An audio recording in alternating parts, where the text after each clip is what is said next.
Chapter 396. Regardless of whether you should be dead right now or have been kidnapped by the Ming family, Fan Xian sat in the carriage and looked outside. Fan Xian sat in the carriage and looked outside. In a quiet voice, he said, "In any case, during this period of time, it is impossible for you to appear in front of people again. The council has already arranged a place for you. Hide well and come out after this matter has settled." The fourth master weakly made a sound of acknowledgement. Fan Xian turned his head and glanced at him. He couldn't resist shaking his head. "When I asked Seventh Ming to meet you, you should have agreed. Why did you have to suffer such a fright?" The fourth master gritted his teeth and said in a raspy voice, "No one would have thought that mother and son would be so ruthless." Fan Xian shook his head somewhat helplessly. For such a large family to survive, they need many sacrifices. The fourth master fell silent. His hand touched his red, tight, and aching throat. He knew that he was nothing more than a sacrifice and didn't have much right to ask for anything. When the carriage was halfway through its original journey, another carriage picked up the fourth master from Fan Xian's carriage. Only Fan Xian and a few people from the Chinian unit were left in the carriage. The 7 tiger guards followed Gao Da's arrangement and scattered around the carriage, concealing their tracks. "Sir, where do we go next?" the subordinate asked in a low voice. Fan Xian thought for a bit and then said, "Wait another hour and send an invitation to the governor's manor. I want to see Xueqing again." His gaze landed on the subordinate's face and asked, "Has the arrangement in the prison been completed?" The subordinate said in a low voice, "Yes. Furthermore, the Suzhou government has people watching. The Ming family cannot escape the crime of breaking into the prison. Only speak directly." Fan Xian furrowed his brows. "I don't understand. If the Ming family wanted to kill the fourth Ming master and frame the council, there was no need to do it so exaggerated." Fan Xian shook his head. "The method is not important. What is important is the timing. Today, the Overwatch Council entered the Ming Garden to search. The fourth master died in the prison. No matter how he died or how the Ming family arranged the aftermath, as long as he died and someone found his body, all of the Jiangnan gentry and common people would think it was me who did it." He smiled and said, "The Ming family have been waiting for me to lose my patience and enter the Ming Garden so they could throw out this abandoned pawn. However, now that the fourth Ming disciple is not dead, I am truly curious. How will the Ming family continue to play the tragic card?" The carriage slowly came to a stop. The morning sunlight of Suzhou City gently and warmly shone on the long street, shining on people's hearts, and then on the roof of this black 4-wheeled carriage, as if to brush away the coldness in the hearts of the people sitting inside. Estimating that Ming Garden was already in a commotion, Fan Xian lifted the curtain and got off the carriage. The tiger guards gathered around and walked toward the tall governor's yamen. An official of the Overwatch Council had already handed over a name card, so the yamen gatekeeper did not dare to stop them. An advisor hurriedly walked out and welcomed them in. It was still in that study. There was still only Governor Xueqing and Imperial Envoy Fan Xian.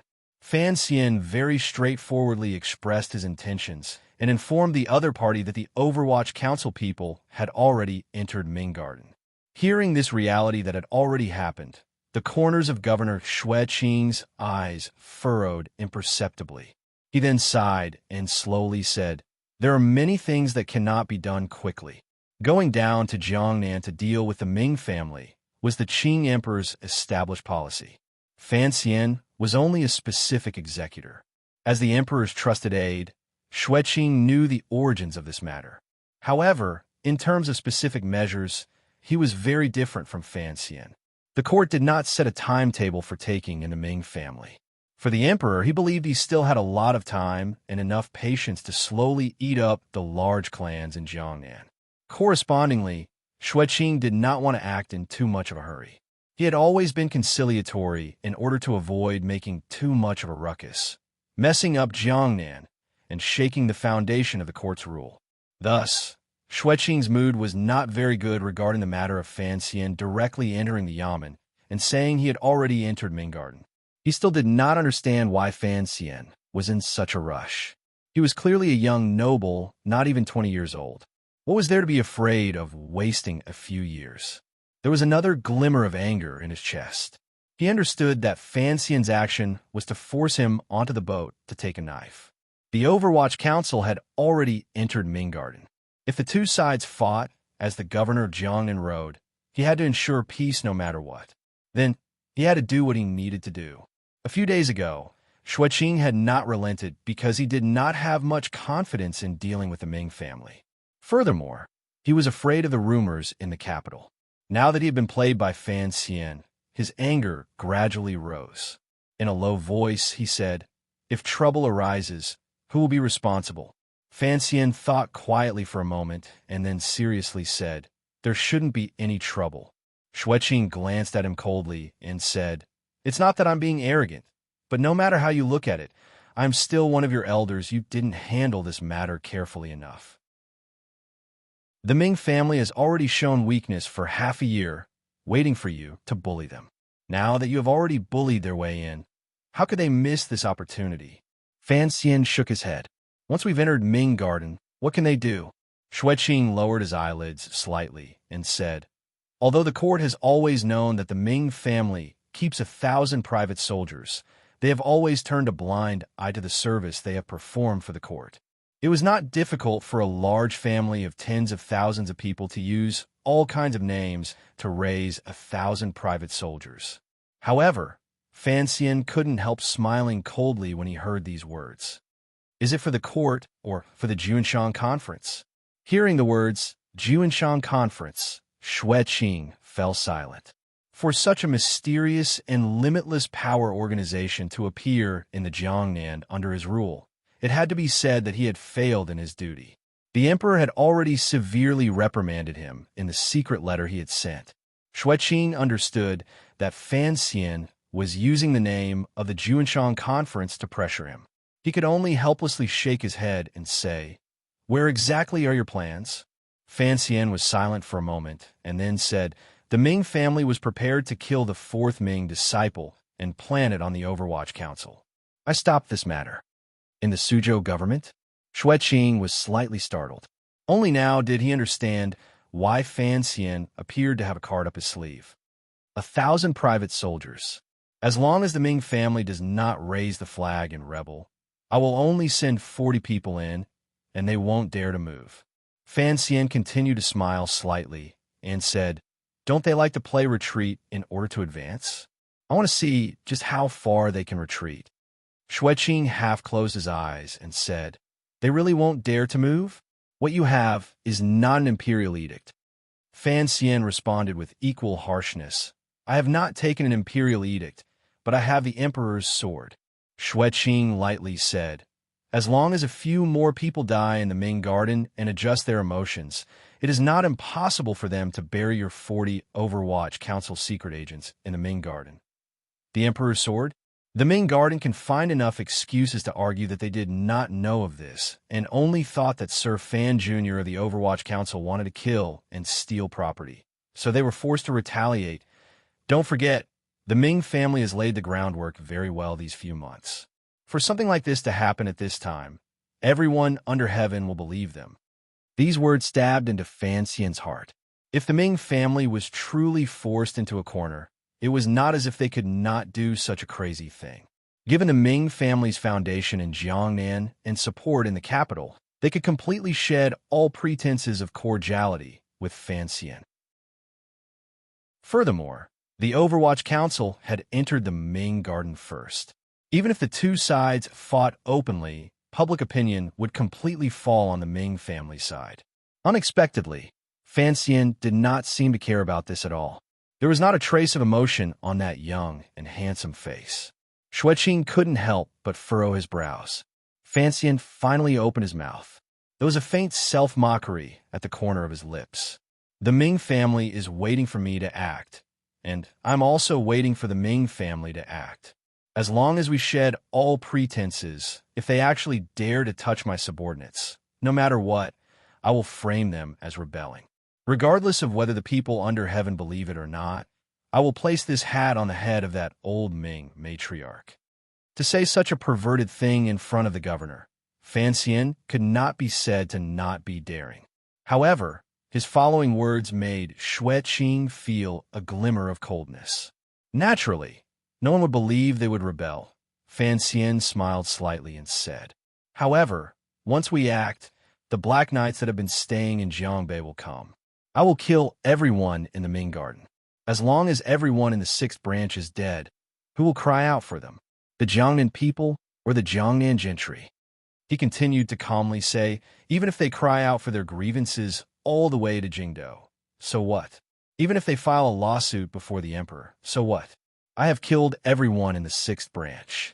There is only Xia Qifei left. At most, there will be the 4th Ming prince as an ornament.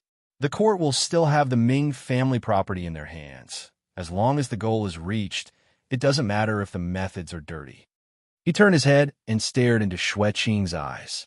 "I trust that if 40 people of the Overwatch Council died, and I moved the Black Knights to Suzhou, you wouldn't still stop me, would you?"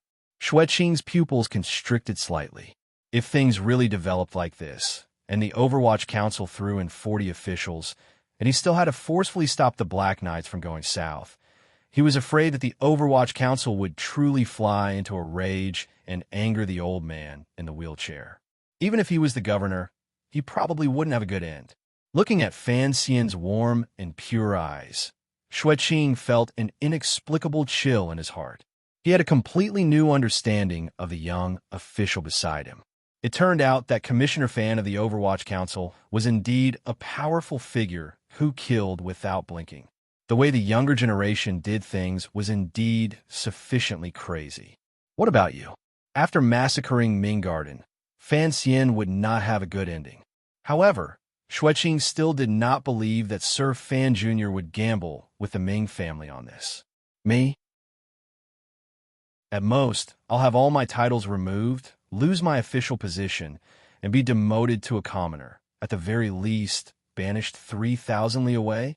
Fan Xian seemed to be thinking about his own end and laughed out loud. "It's not like you don't know. I can go anywhere in the world." Xue Qing couldn't resist shaking his head and sighing.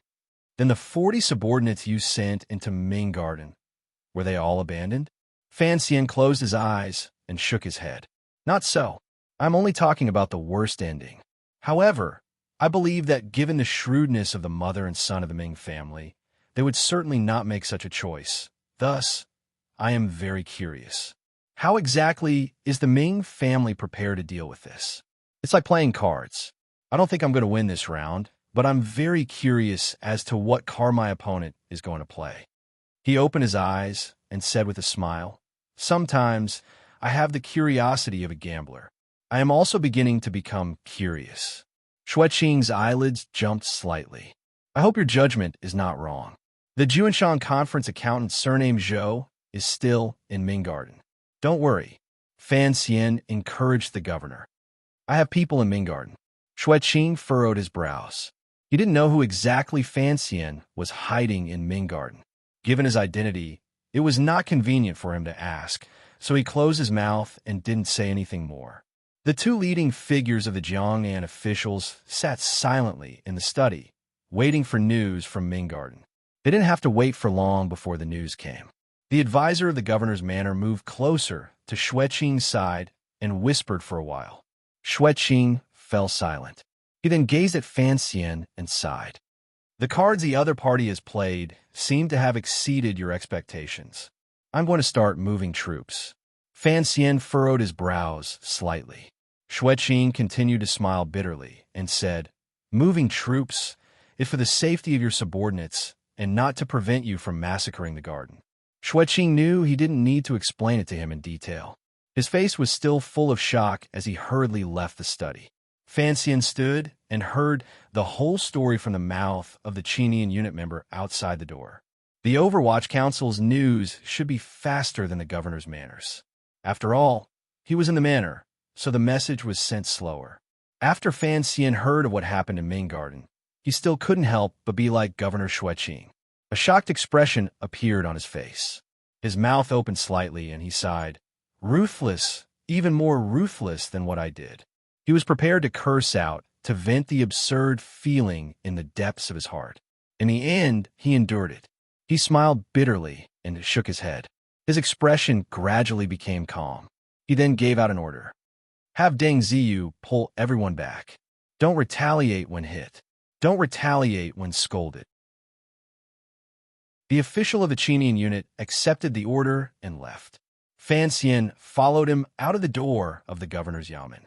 He saw that the inside of the yamen was a mess. Most of the officials who didn't know the inside story looked at each other. They didn't know why the governor had chosen this time to inspect the governance of the city and why he called all of the military officials in the city into the manor to discuss matters. Fan Xian had the right to participate in the discussion, but he knew that it was not suitable for him to stay in the governor's manor.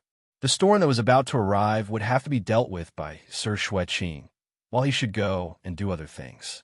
Climbing into the carriage, Fan Xian rubbed the space between his brows and suddenly said something to Tiger Gargao that had no head or tail. Actually, a lot of the time, how a matter goes is completely dependent on the order of the people who die. Gao paused. He didn't understand what the commissioner was talking about. Fan Xian scratched his head and said, Clearly, I want him to die. If he kills himself before I let him die, then we will actually have problems. Who died? Gao furrowed his brows and asked. The great-grandmother in the eyes of the Jiangnan people, the old matriarch of the Ming family who has saved countless poor people, Fan Xian said with a slight smile. Because she couldn't stand the humiliation of the Overwatch Council entering the garden and Sir Fan Jr.'s many days of oppression, she angrily hanged herself this morning. The old Ming matriarch killed herself? Gao sank into shock. Although he was from Jingdou, he knew what kind of prestige and position this old ancestor of the Ming family had in the entirety of Jiangnan. Using death to demonstrate her will, Fan Xian laughingly scolded. Ming Qingda is truly ruthless, even more ruthless than his mother. In reality, the old Ming matriarch did not want to die. Of course, this was nonsense. No one in this world wanted to die. Even though the old Ming matriarch was already old and her breath of life had flowed out for many years, she had enough of enjoying her life in Jiangnan, but she still did not want to die. The Ming family's reputation in Jiangnan was very good. They had done countless good deeds, such as opening shops, giving out porridge, and sponsoring students. In people's hearts, this old Ming matriarch was like a benevolent old immortal in the clouds. Her entire body was wrapped in a sweet and glowing clothing.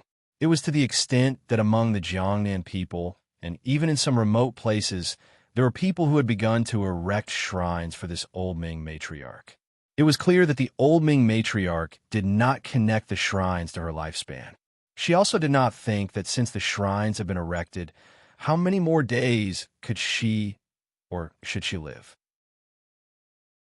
Recently, all of her attention had been focused on dealing with the Overwatch Council's all-pervasive coercion. She had long drawn up a corresponding plan. On this beautiful morning, hearing that the Overwatch Council's secret agents had entered the garden to search, the old woman's face was filled with anger. She cursed. After Ming Garden was built, how could there be a government search? Even if the governor enters the manor, he has to maintain etiquette. These bastards of the Overwatch Council. The little courtyard she lived in was far away in the deepest part of Ming Garden. She could not hear the clamor of the Overwatch Council searching in front of her. However, this feeling of humiliation still made her angry. Narrowing her eyes, she said, "You plan to let our family be bullied like this?" Standing beside her was the current master of the Ming family in name, the eldest son of the eldest branch, Ming Qingda. His face was slightly ashen. He knew what his mother meant and replied in a small voice, "He is already gone." However, after all, fourth is still a brother.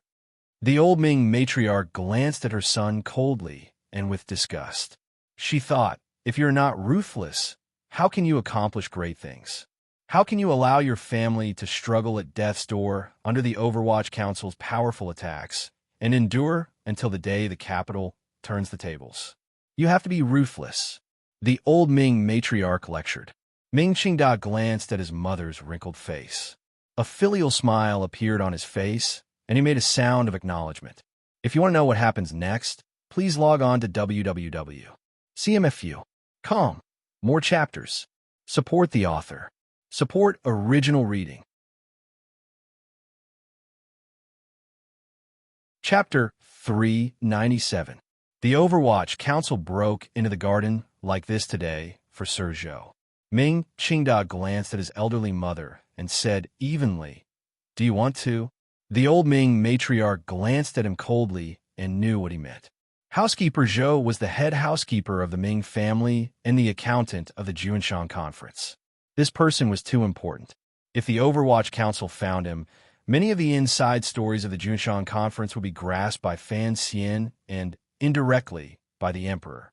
Regardless of whether it was for the sake of Ming Garden's self-protection or for the safety of the Juanshan Conference, Housekeeper Zhou would undoubtedly die.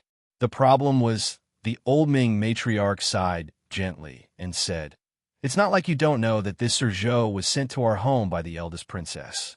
To kill or not to kill, we cannot make a decision. The search is about to reach the back," Ming Qingda said expressionlessly, but a glimmer of cold laughter flashed through his heart. Juanshan Conference? How could an organization of that level be something a wealthy merchant family, like the Ming family, should be involved in? As expected, they were now riding a tiger and couldn't escape even if they wanted to. He always had a deep prejudice against the old Ming matriarch and the eldest princess for tying them so tightly. As for the Juanshan Conference, he avoided it even more. The old Ming matriarch slowly closed her eyes and said, "Don't worry. Sir Zhou's safety should be no problem." The old woman suddenly furrowed her brows and said hesitantly, "There's one thing I still don't understand. Why is the imperial envoy so sure that Sir Zhou is still hiding in Ming Garden? If he can't find him, how will he explain it to the people under heaven?" Ming Qingda's heart thumped, but a similar expression of confusion floated to his face. The old Ming matriarch thought for a bit and felt a bit tired. She shook her head weakly. Her white hair made her appear old. "I'm tired," the old woman said with disgust. "Don't let those Overwatch Council dogs disturb my rest." "Don't worry, mother." Ming Qingda walked to her side and placed his hands on her shoulders as if preparing to help her up. Evenly, he said, "In the future, no one will disturb your rest." The old Ming matriarch turned her head in shock and saw the flash of guilt, fear, and ferocity in her son's eyes. Then her mouth was covered, and a leather rope was tied tightly around her throat. The old Ming matriarch wanted to cry out, but she couldn't. Her hands were held tightly by her own son. She could only kick her feet forcefully. That pair of small feet bounced randomly and made popping noises. The old woman's eyes flashed with endless fear and resentment as she stared at the principal made not far away from her. She did not know how many trusted aides she had in the mansion, but at this moment, none of them were by her side. She did not know where they had died. The servant girl glanced at the old Ming matriarch and slowly turned around. The leather rope around her throat became tighter and tighter. The old Ming matriarch could not breathe. There was a burning pain in her chest, and her eyes began to blur. She knew that everyone had betrayed her. Compared to the betrayal, the strong and thick sense of regret and hatred was even harder to suppress. It flowed out with her tears and saliva from the corners of her mouth. "You have to be more ruthless." Of course, sacrifices are needed to achieve great things. All the words rang out again in that instant, accompanied by the ringing in her ears before death, striking the old woman's heart. Her eyes bulged out and stared fixedly at her own son in front of her. Ming Qingda lowered his head and grabbed her hands without making a sound. Perhaps after a long time, or perhaps it was only a short moment, the chest of the old woman sitting in the grand chair, the old Ming matriarch who had secretly influenced and controlled Jiangnan for a dozen years, made a muffled sound. Her body abruptly went limp. Her legs drooped weakly under the chair and no longer moved. When one was old, one should rest. The Overwatch Council's search of Ming Garden did not proceed smoothly. Although no one dared to stop him, Deng Ziyu could already feel the anger in the eyes of the people in Ming Garden growing stronger and stronger. Furthermore, the guards and thugs watching him in the dark could pull out their weapons and charge at him at any moment. searching the house did not have any gentle methods. Along the way, they overturned chests and cabinets, shouted harshly, and entered people's boudoirs. This appearance indeed had the aura of a vicious wolf. At the same time, it aroused the hostility of everyone in Ming Garden. However, Deng Ziyu was not worried. Commissioner Fan had him enter the garden, so he must have been confident. As expected, although the people in Ming Garden looked at him with loathing and hatred, no one dared to stop him. However, Ming Garden was too big. After searching for a long time, he had only searched half the area. He could not find any trace of housekeeper Zhou's whereabouts. "I want to search the back garden," Deng Ziyu said to the young master of the Ming family, Ming Lanshi, who had been by his side the entire time. "No!" Ming Lanshi stared fixedly into his eyes and scolded. "What exactly do you want to do? Do you really think the Ming family is so easy to humiliate? There were women and relatives living in a back garden. How could it be easy to search?" Ming Lanshi used this as a pretext and angrily scolded the Overwatch Council officials. However, Deng Ziyu's face was heavy. He refused to back down even a step. In his hand, he held the official document personally written by Fan Xian. On it was the seal of the imperial envoy. There was sufficient reason to search. Of course, he could not do it in the name of the Overwatch Council. He could only do it in the name of the Jiangnan Road Imperial Envoy. It had to be known that the Overwatch Council could not interfere with local government affairs and, particularly, could not arbitrarily judge civil matters. Today, they were playing a trick of selling dog meat onto the sheep's head. It could be said that Fan Xian had borrowed soldiers. The two sides faced off at the door leading into the back garden. The servants and guards in Ming Garden had endured for a long time. At this time, they finally couldn't hold it in any longer. Profanities came out one after another and cursed endlessly. Under their agitated emotions, the thugs and private soldiers that should have been hidden to the side also appeared and surrounded the nearly 40 Overwatch Council officials in the center. Deng Ziyu's face darkened, and he coldly said, "Young Master Ming, are you going to continue searching, or are you going to defy the edict?" The imperial envoy's journey represented the emperor's edict. Who dared to defy it? Ming Lanshi's face alternated between green and white. He gritted his teeth tightly and pretended to be humiliated and embarrassed. A moment later, he roared angrily, "Go search. The heavens have eyes. I don't believe that the Overwatch Council will not get retribution for bullying people with power." Deng Ziyu did not care about all this. His hand grasping the hilt of the padao, he strode toward the back garden. Unexpectedly, he had not gone more than 10 steps when a person charged out. Although the person was wearing the clothes of a serving girl, looking at the quality of her clothing and attire, she was also an important figure in Ming Garden. The serving girl's face was deathly pale, and her eyes were lifeless. It was as if she had seen a ghost. She crazily charged toward the crowd. As she charged, she yelled indistinctly, "Dead, dead, dead, dead." Deng Ziyu's heart jumped. He felt some kind of inauspicious omen. He furrowed his brows and stopped the serving girl. In a stern voice, he asked, "What happened?" The serving girl's face exuded the temperament of a noble family she usually cultivated. However, at this moment, she seemed to be in too much of a shock. It was completely miserable. She trembled for a long time and couldn't say a complete sentence. She could only tremble endlessly in front of Deng Ziyu. If Deng Ziyu had not held on her arm, she would probably have collapsed to the ground long ago. The people from the Overwatch Council searching the garden did not recognize this serving girl, but the people of the Ming family knew her identity. They knew that she was the old Ming matriarch's personal serving girl and one of her trusted aides. At this moment, the people of the 6th branch were all gathered here. Seeing her like this, they couldn't help but jump in fright. They wondered what had happened. Ming Lanshi anxiously snatched the serving girl from Deng Ziyu's hands and grabbed her by the collar. "What is it? Who died?" Deng Ziyu watched from the side with cold eyes. A strange light flashed through his eyes. The serving girl was shaken by the young master and finally came to her senses. She opened her mouth, but didn't have time to say anything. First, She wretchedly cried, "Wah! Oh, young master, the old matriarch, she... What happened to the old matriarch? The old matriarch, she's gone." The serving girl struggled to finish this sentence. Her head tilted, and she fainted in Ming Lansher's arms. It was like Ming Lansher had been struck by lightning. He stood dumbstruck where he was. For a moment, he couldn't believe his ears. The surrounding disciples of the sixth branch of the Ming family looked at each other with wide eyes and gaping mouths. They were frozen like countless frogs. It was as if they didn't know how to use a shocked expression to express the feelings in their hearts. The old matriarch had gone? The old matriarch had gone. In the deathly silent garden, after an indeterminable amount of time, the first cry suddenly exploded out.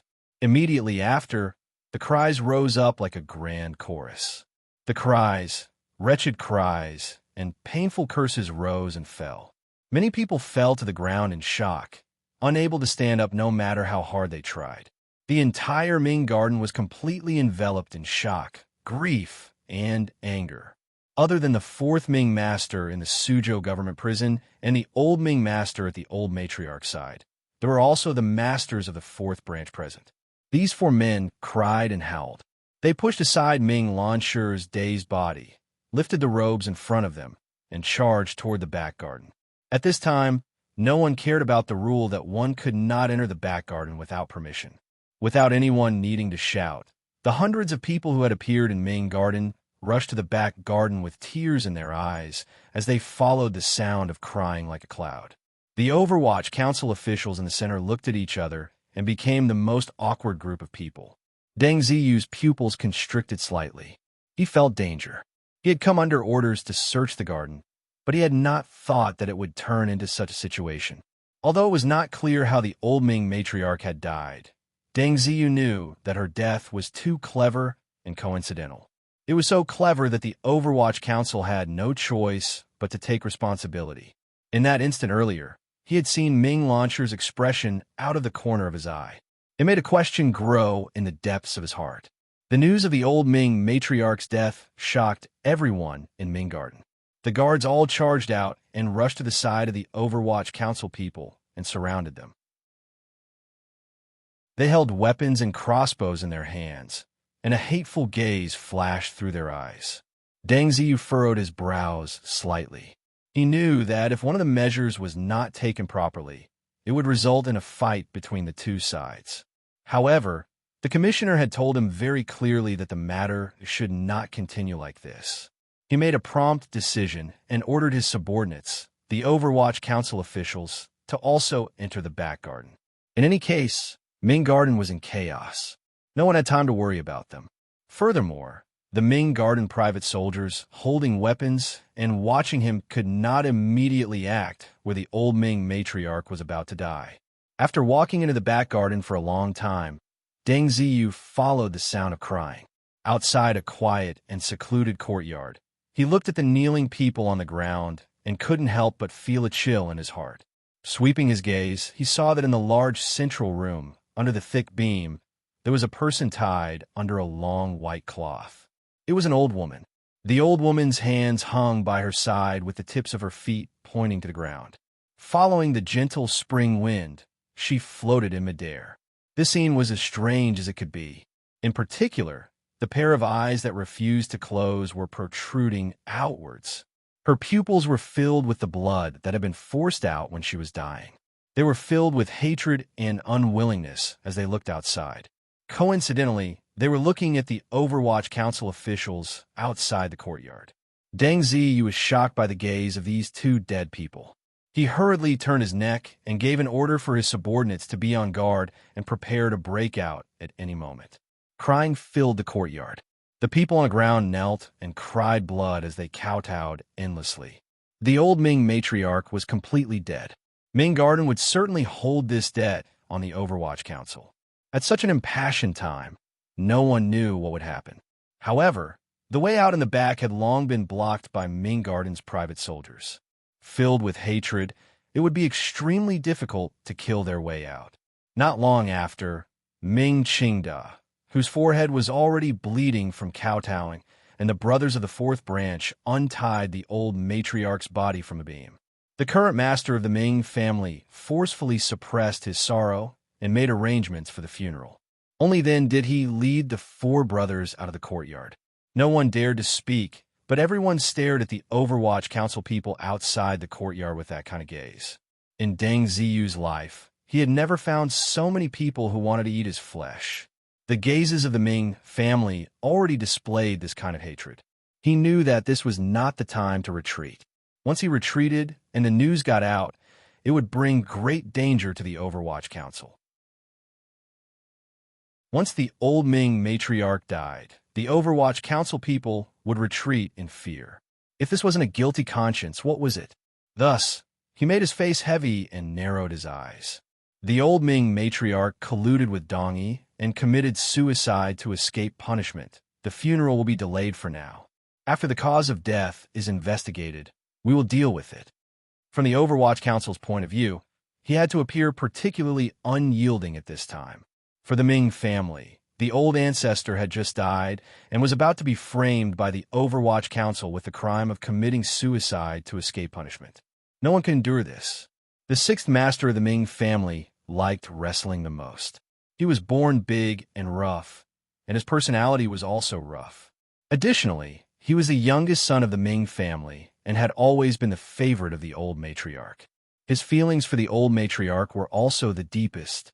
Today, his mother had suddenly passed away, and he was feeling sad and indignant. When he heard Deng Ziyu's words, he turned around and grabbed a chair and threw it at him. Deng Ziyu raised his padao and blocked the chair with a clatter. The sixth master's eyes were red, and the muscles on his face twisted. With a sharp howl, he said, "Someone beat this group of heartless dogs to death." The guards and servants of the Ming family had been waiting for these words. During this half a year, they had been oppressed by the Overwatch Council until they could barely breathe. No matter how much they tried, they could not protect themselves. Today, even the old matriarch had been forced to death. Looking at the Overwatch Council officials present, it was like looking at evil dogs that had broken into their own home. They were afraid that they would not be ruthless. Everyone let out a cry, picked up their weapons, and charged forward, giving a flurry of attacks. From the moment he learned of the old matriarch's death, Deng Ziyu knew that the matter was about to get out of hand. He had his subordinates prepare for battle. Although the battle was sudden, they were not caught unprepared. The people around them formed a small defensive circle and pulled out the padao at their waist to fight. For a moment, only the sound of wind could be heard.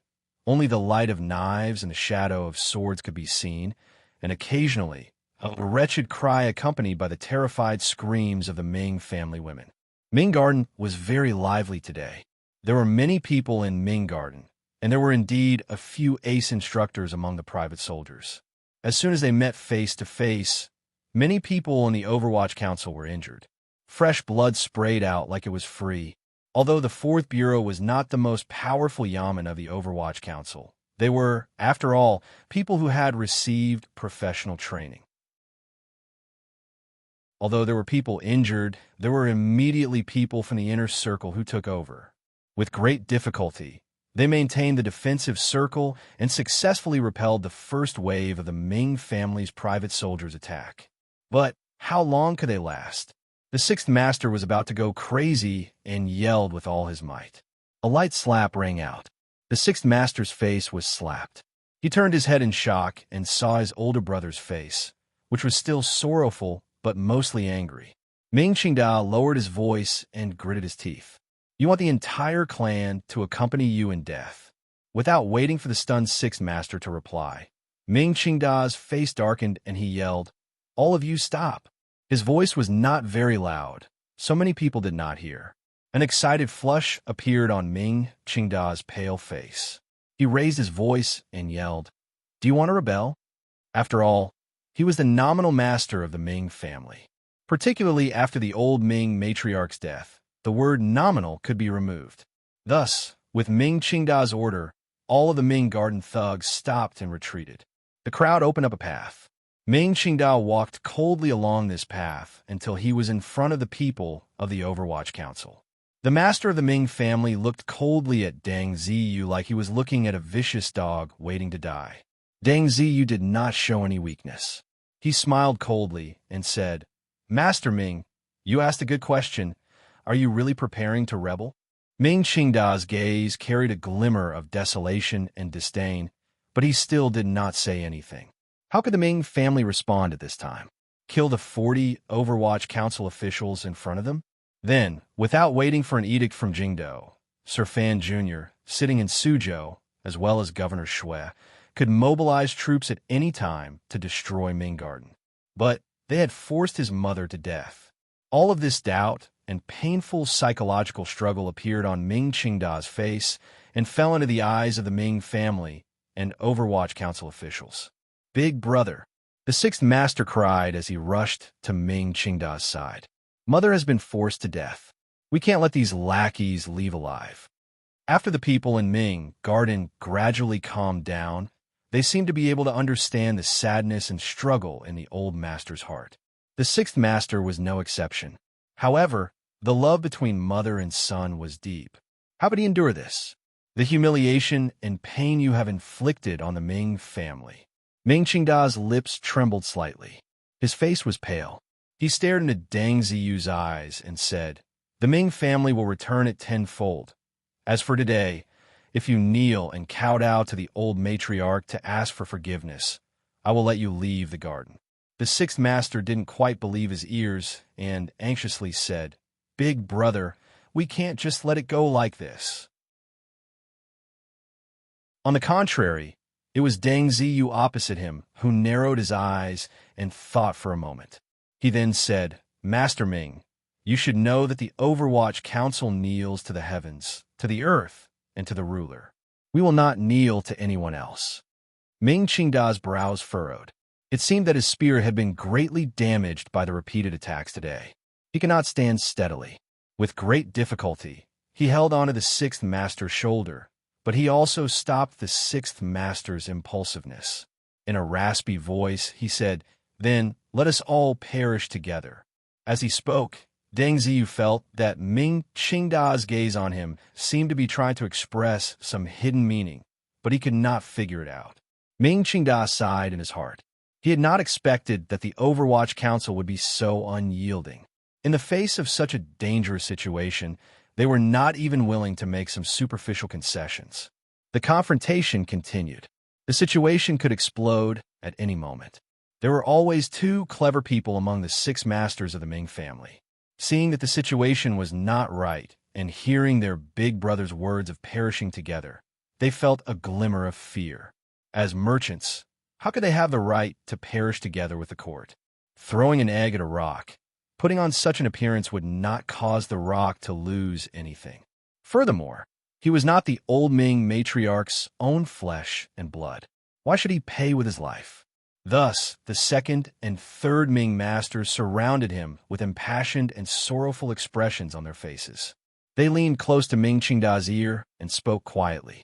They advised the old master to prioritize the lives of tens of thousands of people in the family and to temporarily endure.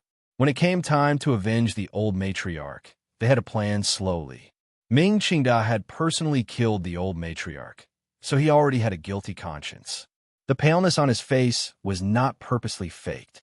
In such a situation, he had to act as if he had an irreconcilable enmity with the Overwatch Council and could not coexist.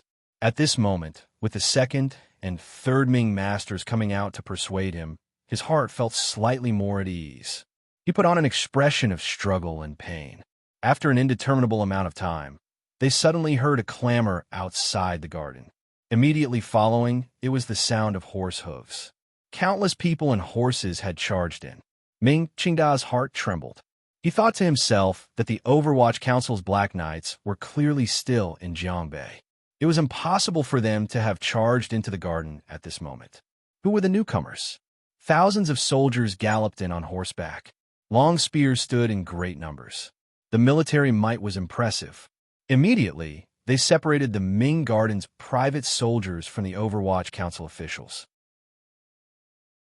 For a moment, dust gradually rose, and the atmosphere was imposing. The people who came were the provincial soldiers the Jiangnan governor had sent over. Using an urgent order, they rushed quickly and finally arrived before the disaster happened. They stood between the two groups of people with swords drawn and bows drawn. The leader was a general. He already knew what had happened. With a serious expression, he said something to Ming Qingda. He had wanted to go in and pay his respects to the old Ming matriarch, but he knew that Ming Garden had not been set up yet. Furthermore, the old Ming matriarch had died too. Well, he could only give up. Following the provincial soldiers into the garden was a member of the Qinian unit of the Overwatch Council. He moved closer to Deng Ziyu's side and told him the two sentences the commissioner had said. Deng Ziyu was startled for no reason. He thought that it would not be a problem to retreat. With thousands of provincial soldiers here, even if the Ming family wanted to act, they would not have the ability. The problem was, wouldn't this confirm the matter of the Overwatch Council hounding the old Ming matriarch to death? He didn't quite understand what Fan Xian was thinking. The best response right now was clearly to bring in the Black Knights and use this as an excuse to destroy the Ming family. However, the arrival of the provincial soldiers protected the lives of the Overwatch Council officials and prevented the possibility of the Black Knights massacring the garden. As for the cause of the old Ming matriarch's death that Deng Ziyu had long suspected, only the Suzhou government had the right to investigate. The Overwatch Council did not have this right. Furthermore, the government officials in Jiangnan were all people of the Ming family, so it was impossible for them to find any problems. Thus, he became more and more confused. How exactly did the commissioner arrange this? Were they still going to capture housekeeper Zhou? Were they going to allow this matter to continue developing like this? In the depths of spring, Suzhou was wrapped in silver. It was not snow, but it was colder than snow. Almost all of the Suzhou people wore mourning clothes. The snow-white strips of cloth were like icy imperial edicts, narrating the old Ming matriarch's benevolence and achievements toward the Jiangnan people. The news of the old Ming matriarch's death spread throughout Jiangnan in almost a night. The specific circumstances of her death were passed around from different people's mouths and became more and more bizarre. Regardless of which version of the news, the spearhead was pointed at the Overwatch Council. The anger of the people began to accumulate, but they could not find an outlet to vent it at the moment. The Overwatch Council Yamen had always been secretive, so there was temporarily no heroic scene of tens of thousands of people closing their doors to demand justice. As for the Hua Garden where the imperial envoy was, there was a heavy guard. The people did not have the courage to demonstrate for now. Thus, everyone could only wear mourning clothes and use the grief and anger on their faces and the bitter curses of the marketplace to express their silent protest. This was directed at the Overwatch Council and also at Sir Fan Jr. The old Ming matriarch's mourning hall had not yet opened, so the officials and nobles who had come from various places to offer their condolences were temporarily staying in Suzhou. All of Suzhou was enveloped in a cold atmosphere, completely different from the spring scenery around it. However, Fan Xian did not care about this. His skin was thick enough, his heart was black enough, and his spirit was strong enough to watch the scene of the city in mourning as if it were a movie from his previous life. As for the curses directed at him in the open and in the dark, he could completely ignore them.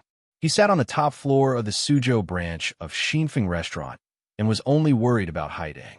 That day, Haidang had gone to capture Mr. Zhou of the Juanshan conference for him and still hadn't returned.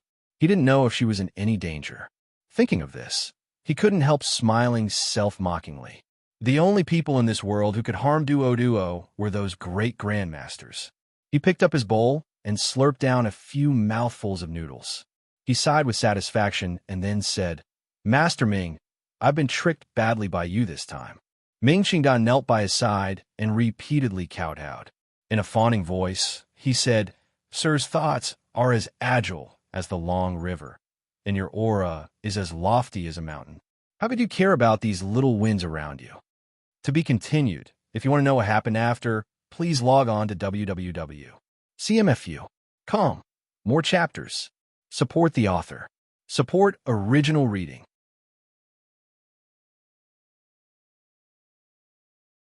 Chapter 398. Torrential River Water? The Yellow River Flooding? Rise. Now you're the true master of the Ming family. You don't have to be so careful in front of me. Fan Xian used an amused gaze to examine Ming Qingda. He then picked up the bowl of noodles and slurped it down. Ming Qingda had secretly come to Xinfeng restaurant and avoided everyone's eyes and ears.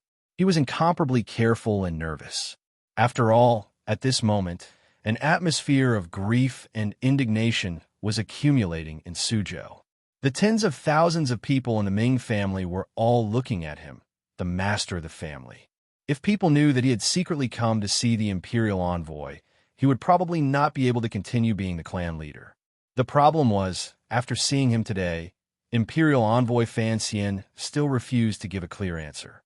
This made Ming Qingda feel a glimmer of strangeness in his heart. Fan Xian put down the bowl and thought for a bit. Let's not talk about anything else for now. I only want to ask you, the Mr. Zhou you promised me, where is he now? Ming Qingda felt the coldness and coercion in the Imperial Envoy's words and unconsciously lowered his head to defend himself. That person, I was unable to control him and let him out of the garden. This was my mistake. Please punish me. Punish? Fan Xian laughed self-mockingly. Now that you've done this, how can I punish you? Ming Qingda sighed and said, even now, do you still not believe in my sincerity? Fan Xian shook his head and said, last time in the palace treasury courtyard, I'd already said it. Hold the bowl like a dragon spitting out pearls. Use chopsticks like a phoenix nodding its head. Eat until you're 80% full. And if you can't finish, take it away. Being a person and doing things is the same as eating. Your posture has to be beautiful, and you have to know your limits. He stared into Ming Qingda's eyes. In our agreement, you sold people to me and acted as a mediator, but it did not involve the contents behind. You did not report this matter to me and did it yourself. The present situation puts me in a difficult position. Ming Qingda was silent for a moment, and then quietly said, now that things have come to this, in order to prevent the Ming family from turning into smoke and clouds in my hands, some people blocking the front must rest. I trust that you can understand. Understanding is one thing, but doing this without my permission is another. Don't think that by borrowing my subordinates to enter the garden and taking advantage of the situation, you can completely cover up this matter. You have to know that I have paid a great price in this matter. Presently, the entire Jiangnan is watching me.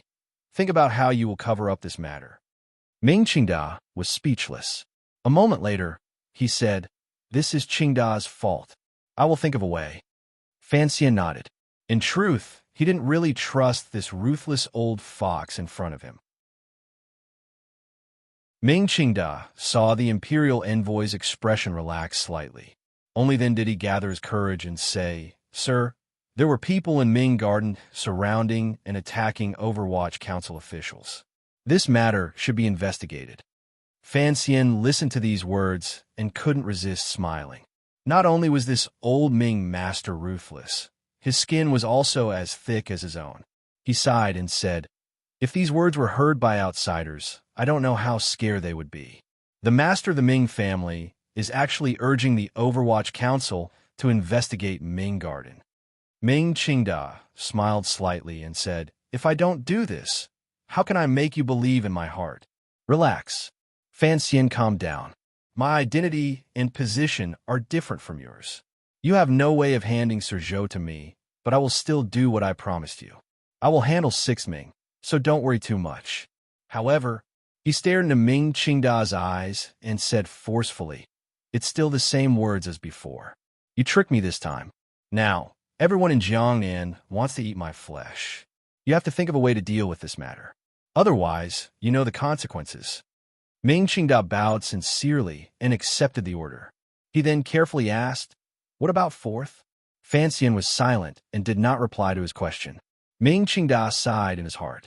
He knew that the imperial envoy had to leave a few more weaknesses in his hands before he could be at ease in letting him sit in the position of the master of the Ming family. As for the matter of the 4th master's prison break, the Overwatch Council had witnesses and could throw them out at any time to beat him to death. Fan Xian glanced at him with a not-quite-there smile. He thought, How could a chess piece like the fourth Ming master be taken out now? If he didn't pursue the matter of the prison break, then the fourth Ming master would be useless. If he did, then the fourth Ming master would just die. Wouldn't it be a pity to die like this? Right now, your family's emotions are still agitated. Don't worry about the matter of cleaning out the old matriarch's trusted aides, Fan Xian warned. He suddenly smiled and said, "You're better at this kind of thing than I am. My words are a bit unnecessary." Ming Qingda quickly and respectfully said, "It is all thanks to the imperial envoy's guidance along the way." "Don't say that." The corner of Fan Xian's mouth twitched, and he stopped him. "The last powerful move was not something I could think of." "Also," Fan Xian said quietly. Fan Xian said in a quiet voice, "After the matter has calmed down, you can make arrangement for Xia Qifei to return to his ancestral home." Ming Qingda abruptly raised his head and looked at Fan Xian with a pair of calm eyes that carried complicated emotions. A moment later, he faintly said, "Sir, you still don't trust me." "Say less of these pompous words," Fan Xian said. "You know, and I also know, you don't trust me. Naturally, I also don't trust you. Xia Qifei is the one I truly trust. As long as he doesn't enter the Ming garden to discuss matters, our agreement cannot be considered complete." The wrinkles on Ming Qingda's forehead appeared to deepen. He took a deep breath and said, "Qing Cheng and I had disagreements when he was young. I'm afraid he hates me to the bone. Fine, according to the imperial envoy's orders, I am willing to back down. However, the old matriarch has just passed away. This is a time when emotions are running high. Everyone knows that Qing Cheng is your trusted aide. For him to return to his ancestral home, I'm afraid I won't be able to suppress the backlash from the tens of thousands of people in the clan." Fan Xian shook his head and straightforwardly said, "What time is this? Everyone in Jiangnan hates me. Do you think I care about the backlash from the tens of thousands of people in your clan? This situation was created by you.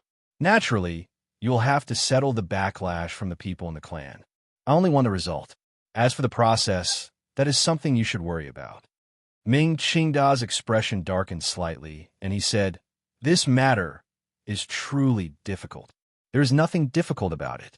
Fan Xian looked at him mockingly. "I have always admired your methods. Since the old matriarch has already been buried, the Overwatch Council has no right to investigate anything. However, I have always sent people to keep an eye on the grave. Making things difficult for you is better than making things difficult for me. If I am truly troubled to an unbearable point, then you should be troubled for the rest of your life." The Overwatch Council already had enough information on Ming Qingda. If Ming Qingda had other thoughts before Fan Xian's days were good, Ming Qingda would certainly be the first to be cut into pieces. Since things had progressed to this point, Ming Qingda knew that although his shrewd and ruthless plan had allowed him to sit in the position of the true master of the Ming family, he had also sat on a volcano. In particular, the last move he had hidden from the imperial envoy. Although it made it so that the Overwatch Council could no longer pressure the Ming family, it had truly angered Fan Xian. Fan Xian tore off all pretenses and began to make naked threats. Faced with this kind of naked threat, Ming Qingda knew he could only accept it completely. He had done so many treasonous things. He had not expected that in the end, it would all benefit the other party. He raised his head angrily and looked at the imperial envoy. "Sir, good plan." Fan Xian was not angry at all. He chuckled and said, "The old Ming master likes to scheme against others. Now he thinks he has been schemed against by me. Naturally, he feels uncomfortable. However, don't think too highly of me. In this area, I truly do not have much talent." His voice became cold. "One can be strong without desires. The old Ming master has asked for too many things, so naturally, he will give me too many opportunities. As for scheming, I have always thought that such things as schemes are never as terrifying as direct power. After scheming, I have instead ruined your life. Old Ming master, in the future, it is best to be more honest and do things more sincerely." Ming Qingda fell silent. "You can go back first. There are still many things I need you to deal with, such as the resentment the people in the clan have toward me that I need you to appease," Fan Xian said with a smile. If there are any arrangements in the future, I will send someone to let you know. He thought for a bit and finally warned, I know you are very afraid of the Juanshan conference, however, for now, don't tear off all pretenses with them. I need the Ming family to still have a position in the Juanshan conference. Ming Qingda knew there was no other way. He could only agree like this for now. He stood up and walked down the stairs. However, his back was slightly hunched, revealing his old age. After Ming Qingda left, the head of the Qinian unit of the Overwatch Council, Deng Ziyu, flashed out from behind the curtain. The shock on his face could not be hidden no matter how hard he tried. Only now did he know that the commissioner and the master of the Ming family had made so many secret agreements in private. Following Fan Xian's orders, he sat down. Deng Ziyu opened his mouth wide and stared blankly for a while before he organized his words. Unexpected, truly unexpected. Fan Xian couldn't resist shaking his head. What unexpected? Ming Qingda is a clever man. He knows this is the court's intention. He does not hope to be able to oppose the court. He only hopes to use a relatively peaceful method to protect the livelihood of the tens of thousands of people in the Ming family. And on this point, he and his mother have an unbridgeable gap.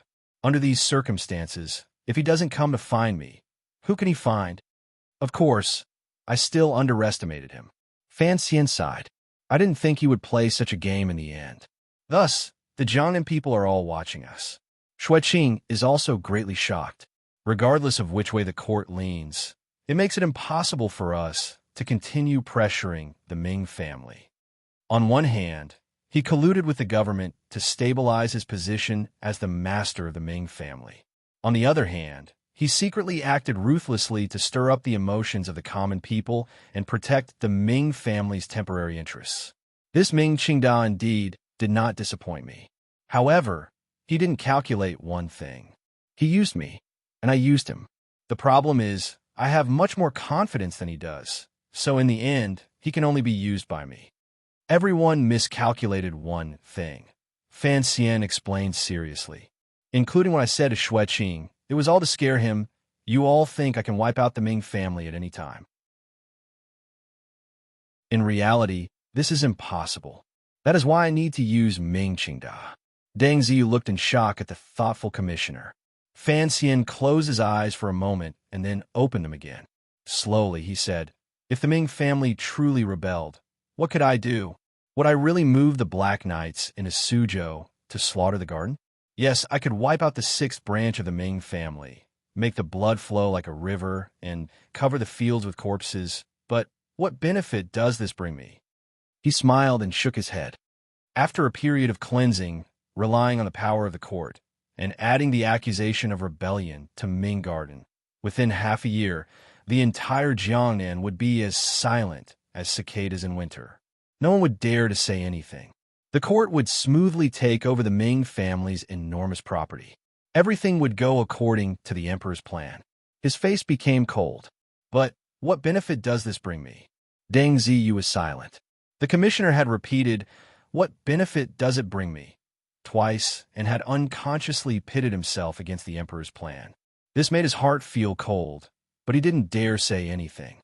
He understood that if they truly slaughtered Ming Garden and created such a terrifying storm, although the emperor would certainly admit to framing the Ming family for rebellion, in order to appease the Jiangnan people, the Overwatch Council would certainly be severely punished, and the commissioner would not have a good time.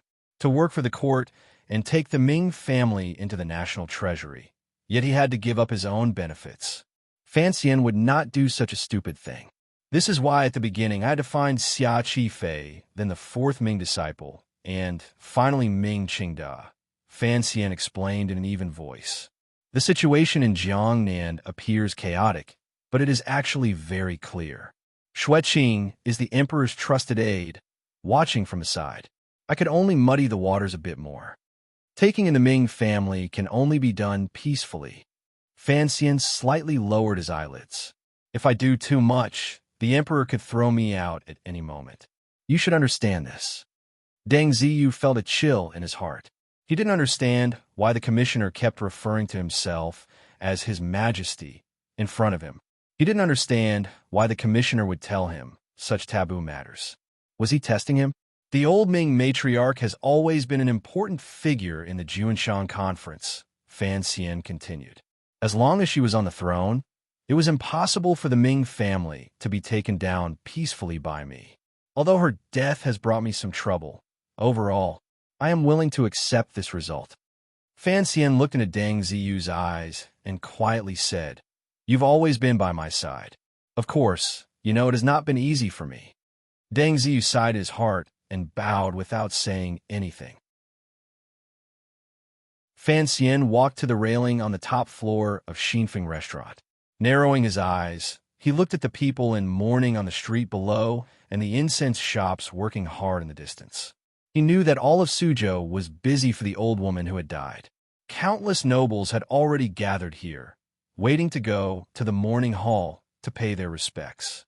Deng Ziyu followed behind him and looked at the scene below. He sighed and said, "There are too many ways to deal with the Ming family. The current situation does not seem to be the best." Fan Xian calmly replied, "So, Ming Qingda's last move against me. I'll get it back in the future."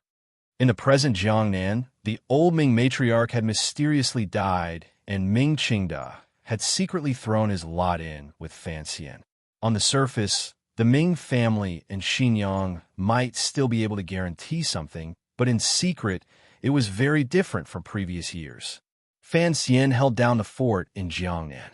With both hands open, the palace treasury's smuggling business would be carried out with great fanfare. Without the Ming family holding him back, it would go much more smoothly. When all was said and done, the price Fan Xian paid was nothing more than the illusory word of reputation. In his view, forcing the old Ming matriarch to death had thrown the hearts of the people into chaos. The emperor would certainly find some reason to give an edict to reprimand him. He was very happy to bring shame to himself like this. In reality, there were a lot of inside information that affected Fan Xian's decision-making that he did not tell Deng Ziyu. For example, why he could not move the Black Knights, and why he was afraid the emperor would throw him out. Fan Xian knew very well that in the present world, it was already an anomaly for such a young and powerful official like him to appear with such great power. Although the emperor still trusted him very much, who knew when the emperor would suddenly change his mind? Judging from the emperor's actions these years, he was a suspicious person.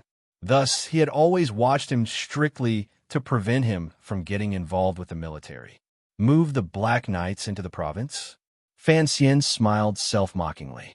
Even if he used his but to think, he knew how many people would be afraid once such a ruthless method was displayed.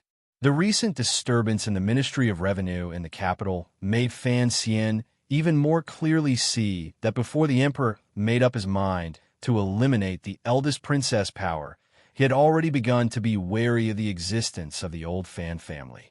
In Jingdou, the emperor did not use the matter of the Ministry of Revenue's deficit to successfully force his father to step down.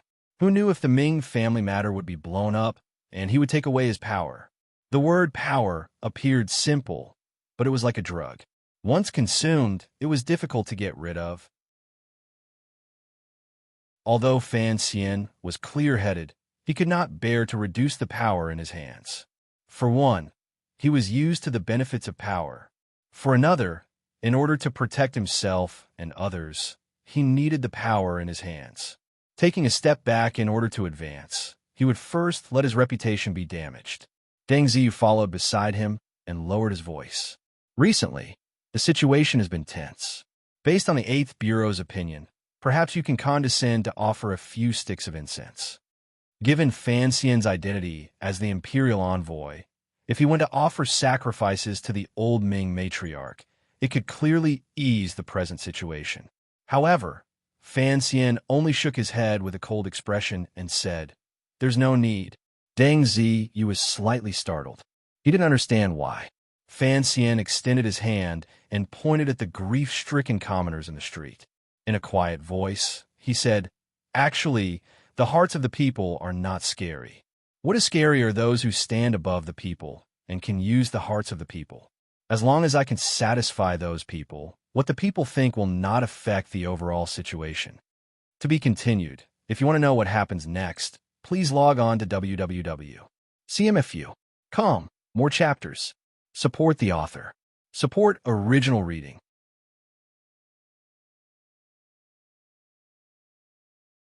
Chapter 399. It began to rain again in Suzhou. It was said that the rain upstream of the Yangtze River was even heavier. The attention of the court officials was focused on the section of the river embankment above Shazhou that was riddled with holes. Even though Fan Xian was in Suzhou, his gaze could not stop from falling there. Yang Wanli had long gone to take up his post in the river transport governor's yamen. The palace treasury had transferred money, and the national treasury had also arrived. The money for the river transport had never been as plentiful as this year. However, the time to repair the river this year was too late. No one knew if it could withstand the summer floods. The rain fell heavily. The summer heat that had just arrived in Jiangnan was immediately drenched. All that was left was a cold sense of the end of spring.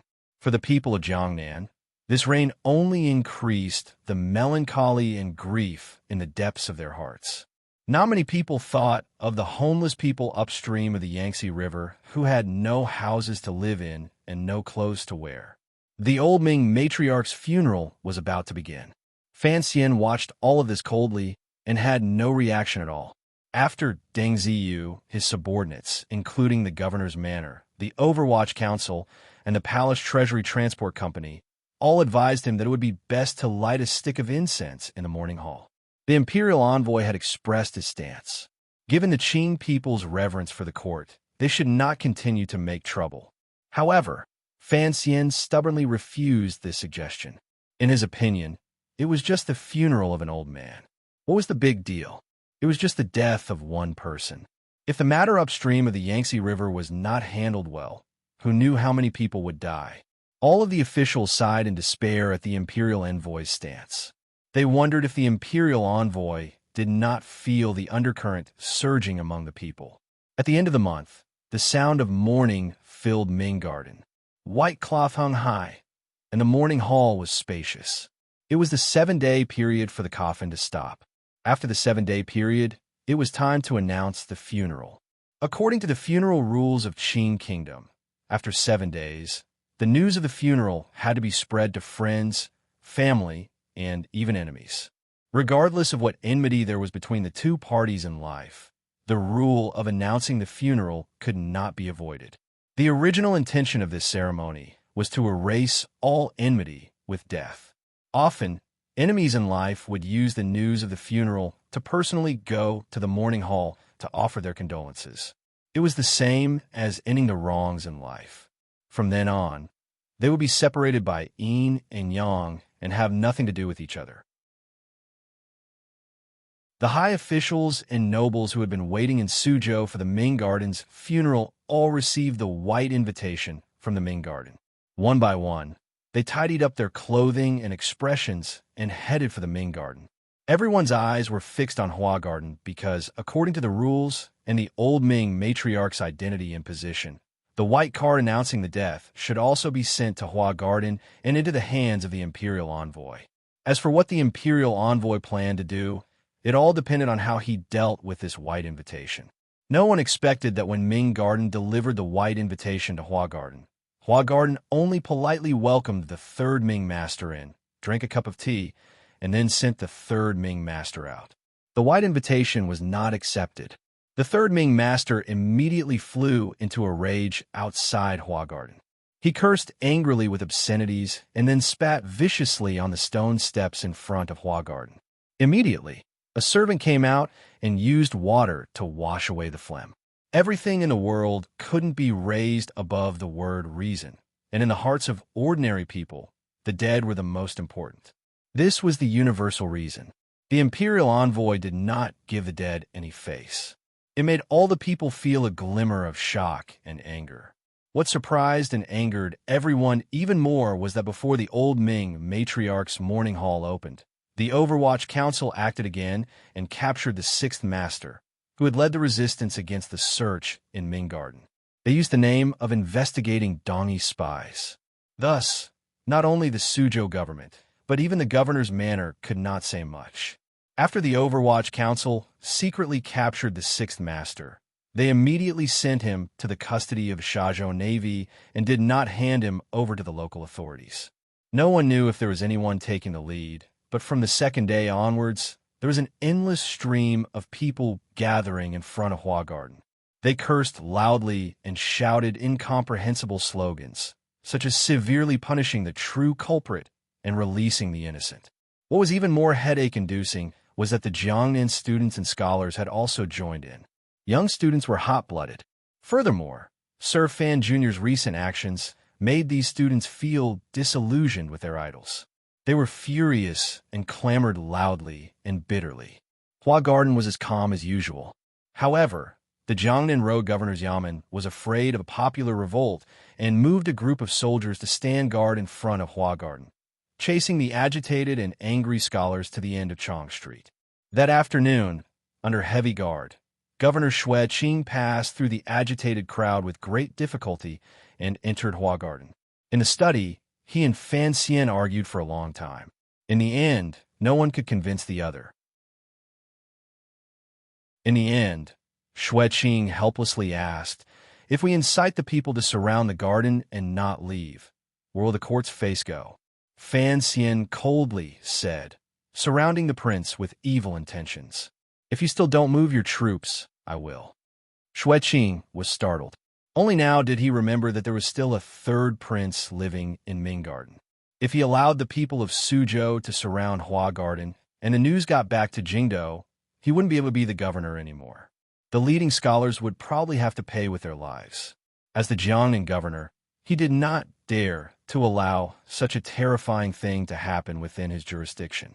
After thinking for a moment, he sincerely asked, "What should we do?" Given Governor Xue Qing's shrewdness and experience, taking care of a few hot-blooded scholars was a small problem. Most importantly, he understood that this was clearly an atmosphere Fan Xian had purposely created. Without knowing what Fan Xian's true intentions were, there was no need for him to forcefully interfere and sink himself into this mess. Fan Xian glanced at him and said, "They are all hot-blooded young people. I don't want to make things difficult for them. However, this continuous rain will make it cold at night. Their hot-blooded hearts will also go cold, so naturally they will disperse." Xue Qing's brows furrowed slightly. "And if they don't disperse?" Fan Xian smiled coldly. "Righteous indignation cannot be eaten. If they don't disperse at night, then it means that some of the people surrounding the garden are not acting out of righteous indignation, but have other goals. The goal those people hiding in the dark wanted to achieve was simple. They didn't need to incite a civil revolt. They just needed to make the people's reactions bigger and have the matter travel back to Jingdou.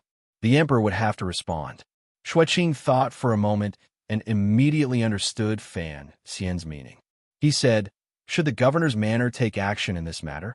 Fan Xian shook his head. "This is a matter of bad reputation. I'll take responsibility for it myself. Sir, just look after Hua Garden. After all, the third prince's safety is of the utmost importance." Xue Qing understood. He couldn't help but feel a glimmer of strangeness and shock in his heart. According to the common sense of officialdom, the matter of suppressing a civil revolt had to be done together by everyone above.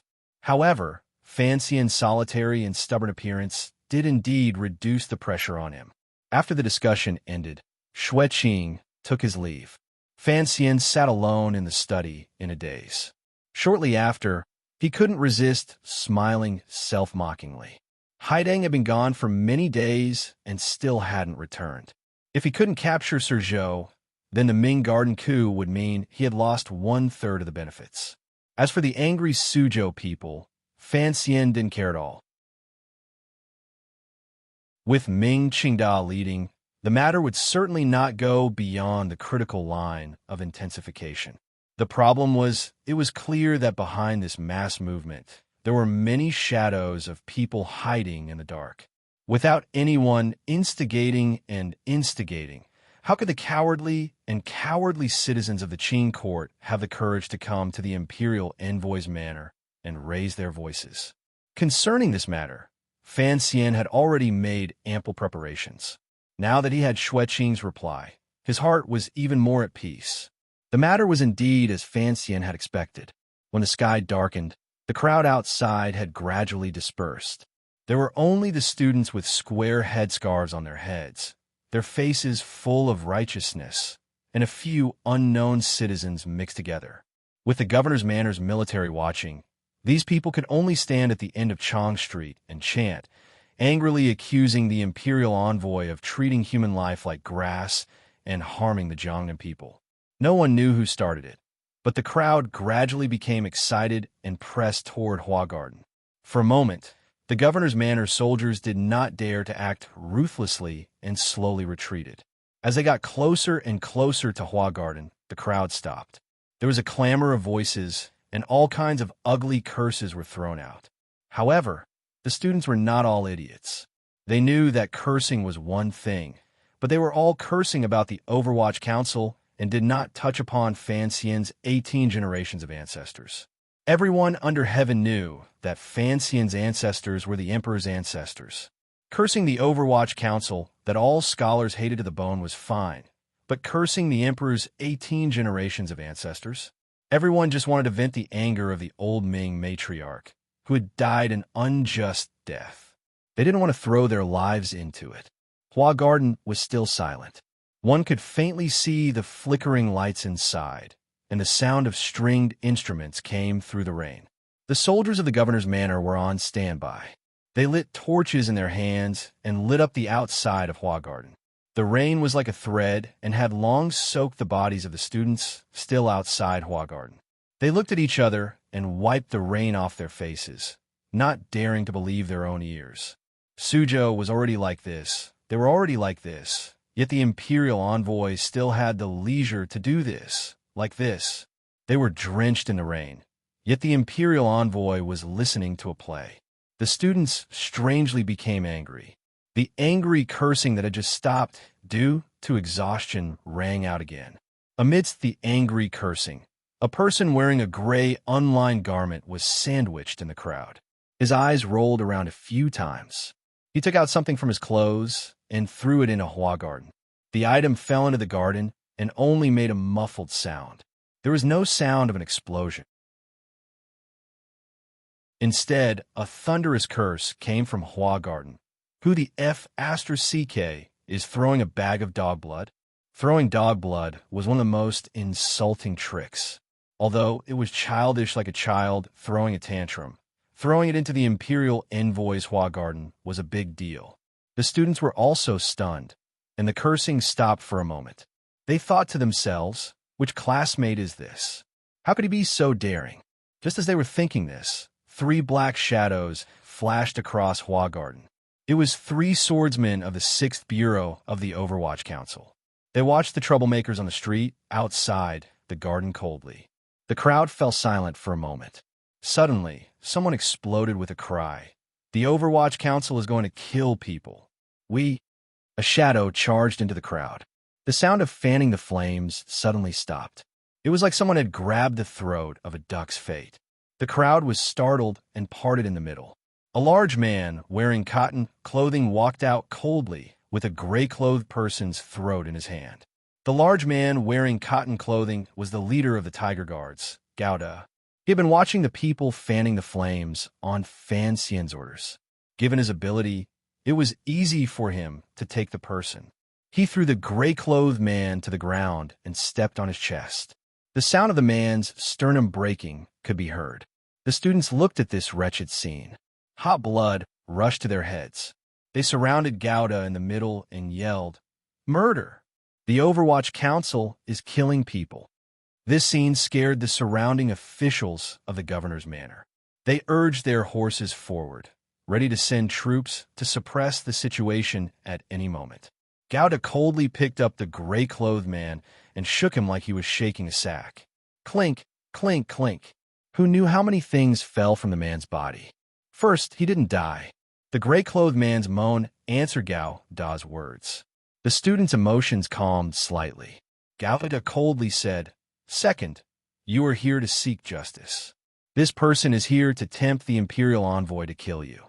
There's a difference in treatment." These are his original words. Only now did the students come to their senses. Looking down, they couldn't help but jump in fright. They saw that there were not only bags of dog blood on the gray-clothed man's body. There were also fire seeds and lamp oil. Only now did everyone understand that if they allowed this person to do bad things in the crowd and actually burn down Hua Garden, where the prince and imperial envoy lived, they would certainly be killed on the spot by the court as thugs. His original words are two, Gao said coldly. Everyone was intimidated by his imposing manner and listened obediently. If there is injustice in your chest, you have to vent it. This is the nature of young people. I don't blame you. Gao continued to narrate Fan Xian's words. But to be incited by someone and not know the truth, how stupid is that? If there is injustice you want to vent, you have to find the right way. To make such a racket like a shrew in the marketplace is truly shameful. Listening to these words, the students felt very dissatisfied. A student who seemed to be the leader stood out boldly. The Overwatch Council handles matters unfairly, forcing people to die.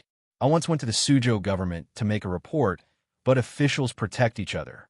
Furthermore, the Suzhou government fears the power of the Overwatch Council and does not accept the complaint. Dare I ask the imperial envoy, what other way can I vent my anger? Gao glanced at that person coldly. Sir, since you have the courage to gather outside the garden to make trouble, do you have the courage to enter the garden to discuss matters? The students immediately began to make a ruckus. Some said they couldn't enter. Others said they had to enter. There were many different opinions. In the end, they all focused their gazes on the student who had stood out earlier. This student was a student of Jiangnan Road's White Deer Academy. His name was Fong Tingshi. He came from a poor background, but was very knowledgeable.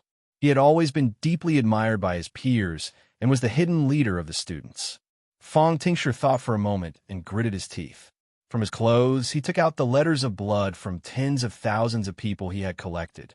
Raising them above his head, he said, I am willing to enter the garden to debate with you. Gao glanced at him expressionlessly. Carrying the gray-clothed man, he walked into the garden. Fong Tingshi felt slightly uneasy. Summoning up his courage, he walked in. At the same time, he dissuaded his fellow students' requests to enter together. Fan Xian sat in the grand wooden armchair with his eyes half closed, enjoying Cece's gentle massage behind him. His fingers tapped on the table along with the singing of the melodious master in the pavilion in the garden. Below him, the incomparably daring Fong Tingshi, who had entered the garden alone to ask for justice from the imperial envoy, was flipping through something. His face alternated between green and white. His lips trembled slightly. It was as if he was shocked by what was recorded on it. Fan Xian slowly opened his eyes and said, This is a court secret. However, there are many things that are not convenient to bring to the Suzhou government as evidence. There are many things that are already dead and cannot be used as evidence. There are many things that involve nobles in court. I cannot use them as a cover to openly destroy the Ming Garden. However, since you have the courage to pull together a group of students to seek justice, presumably you are not an idiot. After seeing so many things, you should have your own independent judgment as to what exactly happened in the Ming Garden matter. What Fong Tingshi held in his hands were the results of the Overwatch Council's secret investigation of the Ming Garden this half-year. It included the pirates on the EC Island, the strange death of Ming Launcher's concubine, the story of Xia Qifei and the Ming family, the Ming family smuggling to Dongyi, and the Sigajian left to enter Jiangnan to assassinate Fan Xian. Each stroke was recorded clearly. Although, as Fan Xian had said, these records could not be presented as evidence because of the lack of circumstantial evidence, Fong Tingshi knew that what was written on it was all true. His hands holding the files were trembling. But it shouldn't be like this. The old Ming matriarch has softened Jiangnan and supported countless poor students. My family has been poor since I was young. If it wasn't for the Ming Garden giving me rice every month to study, how could I have entered White Deer Academy? His eyes were slightly red. He stared angrily at Fan Xian and said, Imperial Envoy, since I dared to enter the garden today, I did not have any thoughts of leaving alive. I do not believe the things recorded here. The Overwatch Council is best at framing people. Fan Xian looked at him coldly and did not continue. Fong Tingshi himself could not continue. Ever since I took over the Overwatch Council, when has there been a case of framing people and framing people? Fan Xian said mockingly. As for you, as a student, you should have the ability to make independent judgments. You don't need to rely on other people's words or your own eyes. You only need to look at the situation these years in your own brain. Of course, you all have no brains to begin with, Fan Xian scolded. If you all had brains, you wouldn't have been persuaded by others to come to Hua Garden. Where's this? This is the Imperial Envoy's residence. This is the Prince's temporary Imperial residence. Even if I cut off 300 of your heads, there would be no problem. In the end, it will be you all who die, and my reputation will also be gone. It will be good for those shady and illegal merchants who bend the law. He was angry and unkind. Pointing at Fang Tingxi's nose, he scolded, "You are all a bunch of idiots. I don't know where all your years of studying went." His anger was faked because Fan Xian knew that these students would fall for it the most. As expected, Fang Tingshi mumbled, "The Imperial Envoy's teaching is correct." He changed his mind. Not only had the Imperial Envoy not taken action to suppress the students, but he had also invited him into the manor. His heart was indeed sincere. He opened his mouth with a pained smile and said, "Sir is magnanimous."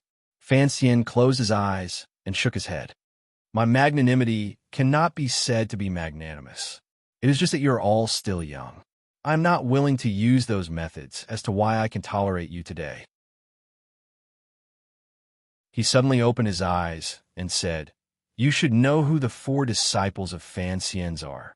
Fan Xian's 4 disciples, Ho Jichong, Cheng Jialin, Shi Chanli, and Yang Wanli, were all Fan Xian students who had jumped up after the spring examination case. Fang Tingshi nodded. Fan Xian smiled. "My 4 students are all older than me, but they all call me teacher. Back in the day, Jichong had also caused trouble in Jiangnan, just like you are today." Fang Tingshi was slightly startled. Fan Xian finally said, "It is not that I value talent. Perhaps I am nostalgic looking at you." After Fang Tingshi left, Cece furrowed her brows and said, "Young master, these people don't know what's good for them. Why are you still so polite?" Fan Xian shook his head. "Reputation is indeed not important, but I still have to be careful about the students. In the future, after these people pass the provincial examinations, they will all enter the court as officials. Even if I don't think for myself, I still have to think for the prince." Cece then said, "Then let this matter end here." A warm smile rose to the corners of Fan Xian's lips. If Fang Tingshi can persuade the students to go back, it means he has the ability. In the future, of course, we have to train him well. As for the ghosts mixed in the crowd, they're the ones I am waiting for. Ming Qingda had long sent someone to send message. The internal structure of Ming Garden had pretty much been suppressed. The problem was, it was not easy to suppress the rumors in Suzhou at the moment, particularly the troublemaking crowd. There were certainly people with ulterior motives. "Don't use knives." Fan Xian turned around and gave orders to Gao. The wooden sticks I had you prepare a few days ago are more useful. As for suppressing things, you have to hit them painfully, but you can't let them bleed. No matter what matter it was, adding the word bleed in front of it was always troublesome. After Fang Tingshi left the garden, he gathered with the students and spoke for a long time. Unfortunately, he was unable to convince everyone. On the contrary, some of the students suspected that he was afraid of the power of the court. There were also some sarcastic words in the crowd that provoked him. After Fang Tingshi's anger, he was ashamed. For a moment, he didn't know what to do. He could only take his friends and leave Ming Garden first. Only half of the people who had surrounded Ming Garden to express their anger remained. The officials of the governor's manor watched even more closely after the dog blood bag incident earlier. After an indeterminable amount of time, a large group of people suddenly charged out of Hua Garden with wooden sticks in their hands. They struck down on the bodies of the students who had surrounded and refused to leave. For a moment, wretched cries rang out and the sound of sticks hitting flesh rang out. Although the people of the Overwatch Council did not strike too heavily and the students were not heavily injured, the students, who had immersed themselves in scriptures every day, had never experienced this kind of stick education. They cried and yelled before they were chased away by the sticks. In front of Hua Garden, peace immediately returned. Only the rain slowly floated down. The commander of the governor's manor stared dumbstruck at this scene. He thought to himself that the imperial envoy was truly vicious and merciless. No one noticed that, following the scattered students, there were also some furtive figures. Behind these figures, there were also secret agents of the Overwatch Council disguised as scholars or commoners. As they ran in panic, they kept a careful eye on them. Fan Xian stepped on the ladder and held the third prince's hand as they climbed to the top of Hua Garden's wall.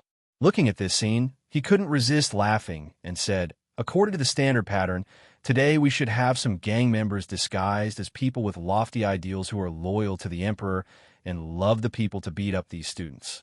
The third prince asked curiously, "Sir, why didn't you do this today?" Fan Xian laughingly scolded, "You want to use the Jiangnan water bandits? Now everyone knows that Xia Qi Fei is one of us. What need is there for that extra face? I'm still sick." To be continued. If you want to know what happens next, please log on to www.cmfu.com. More chapters. Support the author. Support original reading.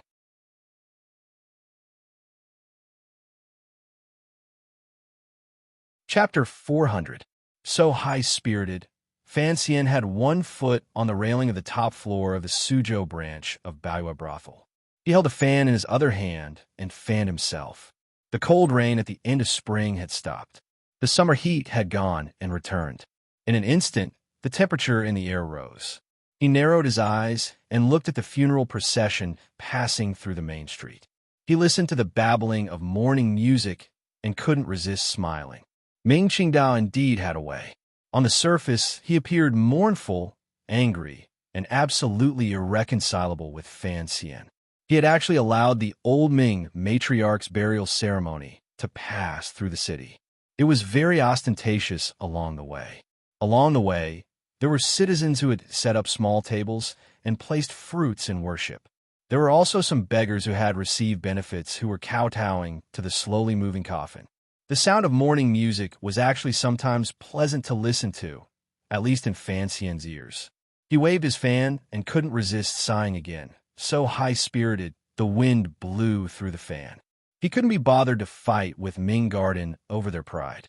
He did not find it exciting to use a dead person to obstruct his eyes. If they wanted a parade, then go ahead. In any case, it wouldn't do him any real harm. After sweeping away the sixth Ming disciple and the old matriarch's trusted aides, Ming Qingdao had already gradually and steadily controlled the situation in Ming Garden. It was also under his powerful suppression that the tens of thousands of Ming family members did not let out a final roar of mutual destruction because of the old Ming matriarch's unusual death.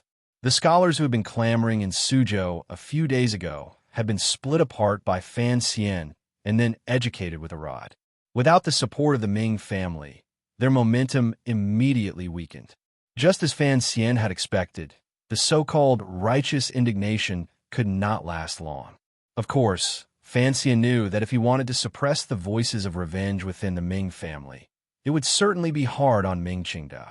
However, this matter had been caused by Ming Qingdao. If he didn't want Fan Xian to fly into a rage, he had to swallow all this hard work, difficulty, and anger. What truly made Fan Xian happy was that the crows scattered among the crowd a few days ago had already sent back news. He didn't know if it was because of the Ming family's sudden silence that the elders of the Juanshan Conference had no time to react. At least in the Jiangnan area, some of the officials of the Juanshan Conference had made some rather stupid responses, such as inciting the citizens to cause trouble. Relying on the Overwatch Council's secret investigation in this matter, and the people Ming Qingdao had secretly sold to Hua Garden, the Overwatch Council had already set their sights on a manor downstream of the Yangtze River. It was a stronghold the Juanshan Conference had set up in Jiangnan. Perhaps it was just an unremarkable manor and was not very important to the Juanshan Conference, but Fan Xian needed to get rid of it to express his stance. While he was in Jiangnan, your Juanshan Conference had better behave for the time being. If you don't behave, I'll shut you up. The Black Knights could not enter Ming Garden because the emperor did not like to see the Overwatch Council's martial power overly involved in local government affairs. However, for such a mysterious organization as the Juanshan Conference that even faintly resisted imperial power, the Qing emperor probably did not care what methods Fan Xian used. Governor Xue Qing of Jiangnan Road also did not oppose Fan Xian's plan. After all, there was not enough time to ask Jingdou. Today was the day the old Ming matriarch was being buried. It was also the day the 500 Black Knights stealthily crossed the Yangtze River to wash a certain place in blood. The funeral procession had already passed through the long street under the Baiyue brothel. Fan Xian noticed that a few nobles had already carefully backed out of the procession.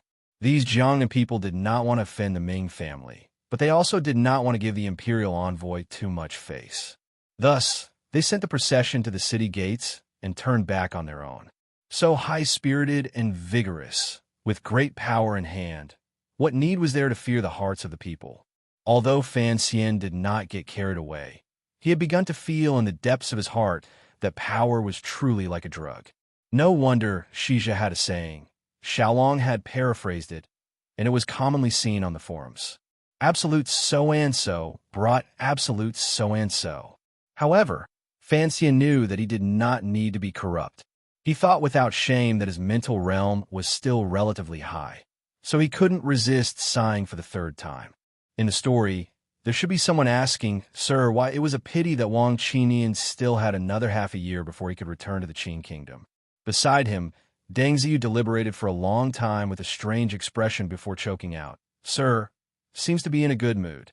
Fan Xian smiled and spat. "Of course I'm in a good mood. This old woman died cleanly, standing on a tall building and watching others enter the grave. How could I not be happy?" Deng Ziyu thought to himself, what was there to be happy about? He couldn't resist opening his mouth to admonish, "Jiangnan people." He only said 3 words before Fan Xian stopped him and smiled coldly. "Don't repeat those words. What people's hearts and public opinion? In a few months, these people will completely forget. What benevolence, what benefits, they can only remember for a few days. In the end, it cannot compare to the fact that there is no oil to cook at home, no rice to cook at home. These things are important."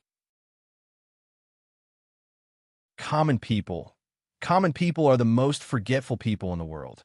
His words had a point, and it was pointing to Fan Xian's past, the Yi family that had long been weathered by wind and rain and turned into the palace treasury of the royal court. Back then, compared to the Ming family of today, the Yi family was 10 times more glorious, 10 times more powerful, and 10 times more benevolent toward the people. Heaven changed its face in one day, and the family was broken and people died. The tens of thousands of people under heaven all kept quiet out of fear. Who dared to seek justice for the Yi family? Deng Ziyu was startled and silent. He knew he had touched on the commissioner's years of pain, so he didn't say anything more. He finally understood why the commissioner would always smile coldly and not care about the people's hearts each time he mentioned them. As officials, we are only the emperor's officials, not the people's officials. Fan Xian's words were the complete opposite of serving the people. With the situation having reached this point, what was there for Fan Xian to be dissatisfied with? The Ming family was the monkey in the palm of his hand. Jiangnan was certain. Xia Qifei had already sent back news from Jiangbei. A few days ago, he had hooked up with his second brother's side. The storm in the Ministry of Revenue in the capital had settled. There was an urgent need to gather herbs in Hangzhou. The 3 large workshops in the palace treasury were in full swing. Under the gaze of the Qingyu Hall shopkeeper, they were serious and lively. As for officialdom, Fan Xian's relationship with Xue Qing was growing closer and closer. In the palace, the emperor's trust in him had not decreased. Particularly after the Ming family matter, Fan Xian had damaged his own reputation. Without question, it increased the emperor's pity for his illegitimate child who was willing to be alone. Looking left and right, it was all a situation of great victory for him. As for the Juanshan conference, a cold smile flashed across the corner of Fan Xian's lips. He didn't know what the old cripple in Chen Garden outside the capital was thinking. In any case, Fan Xian did not plan on delving too deeply into this matter. The The so-called raising a tiger was like this. To completely wipe out the Juanshan Conference, first of all, this was a very difficult task. Even if Fan Xian went wild and risked losing most of the power in his hands, he still might not be able to accomplish this. Just looking at how the incomparably powerful second priest of the Qing Temple, Great Master Sanshur, was only a pawn thrown out by the Juanshan Conference, one could imagine how much terrifying power was hidden in this nominally loose organization.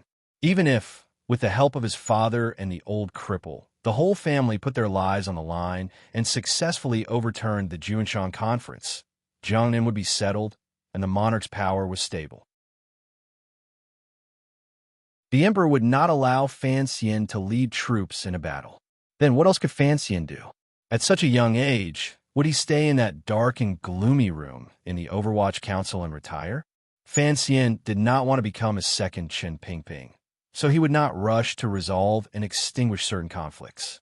On the contrary, he hoped that these conflicts would slowly blossom in a situation he could control like a poisonous flower. Of course, he did not think that today, in the Baoyu brothel, his thoughts and the old cripple's thoughts were actually the same.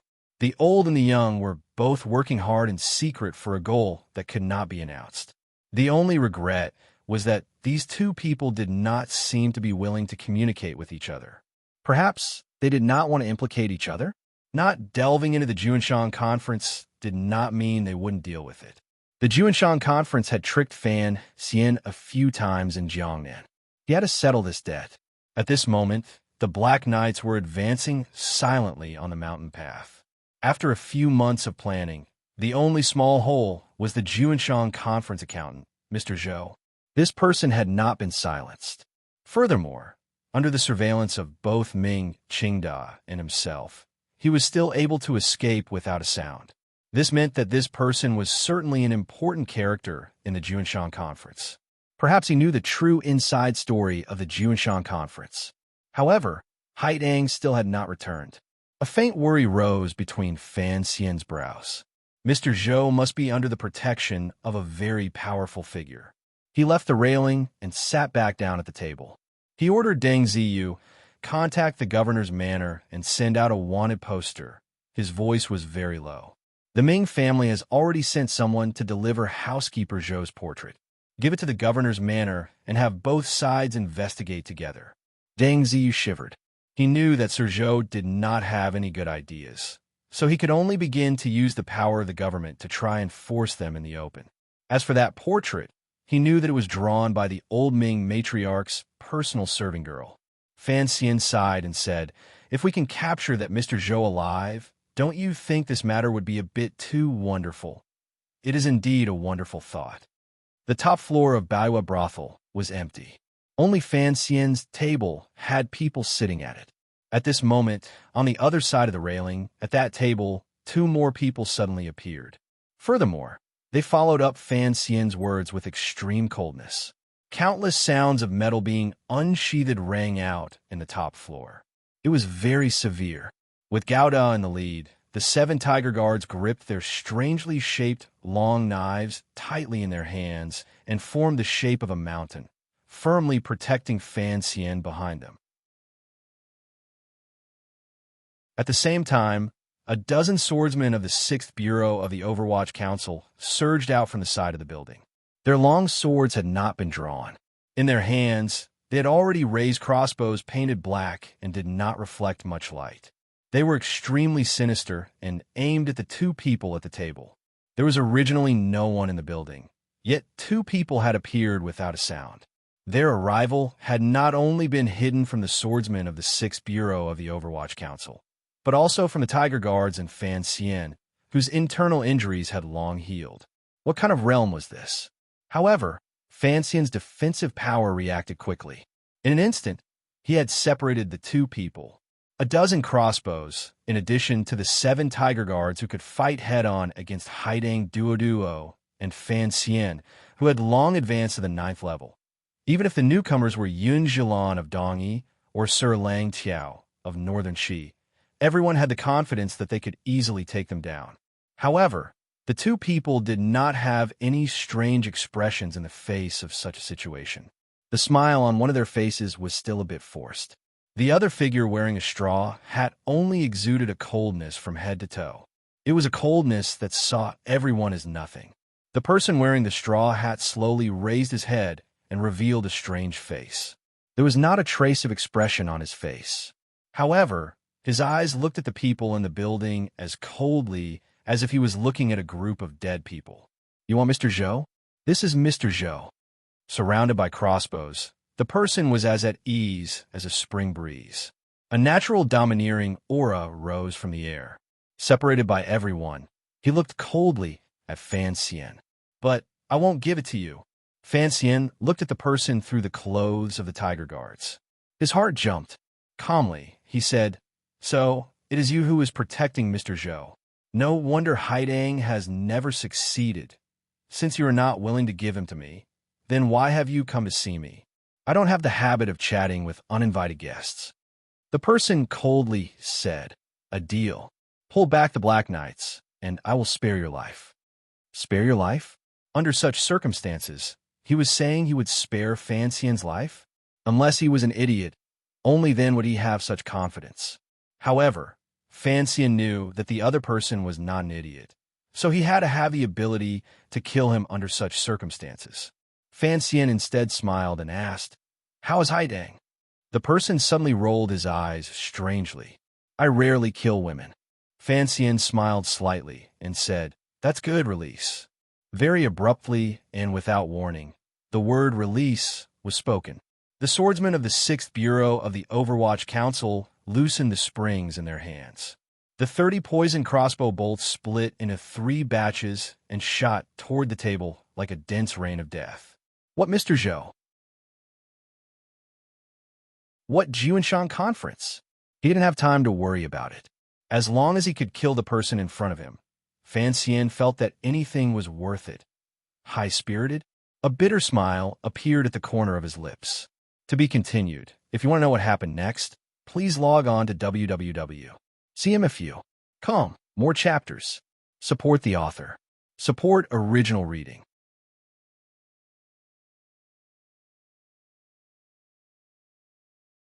Chapter 401. Separated by less than 10 feet, the speed of the 30 poison crossbow bolts was terrifying. The power attached to them was also shocking. No one could imagine that someone could dodge such a concentrated and sudden attack. Even if the person sitting at the table was a god, he would not be able to dodge. Thus, he did not dodge at all. Without seeing how he moved, a pair of chopsticks disappeared from the bamboo container on the table. He caught this pair of chopsticks firmly in his hands and then waved them freely in the air. It was as if he was catching a few delicacies from nothingness to eat.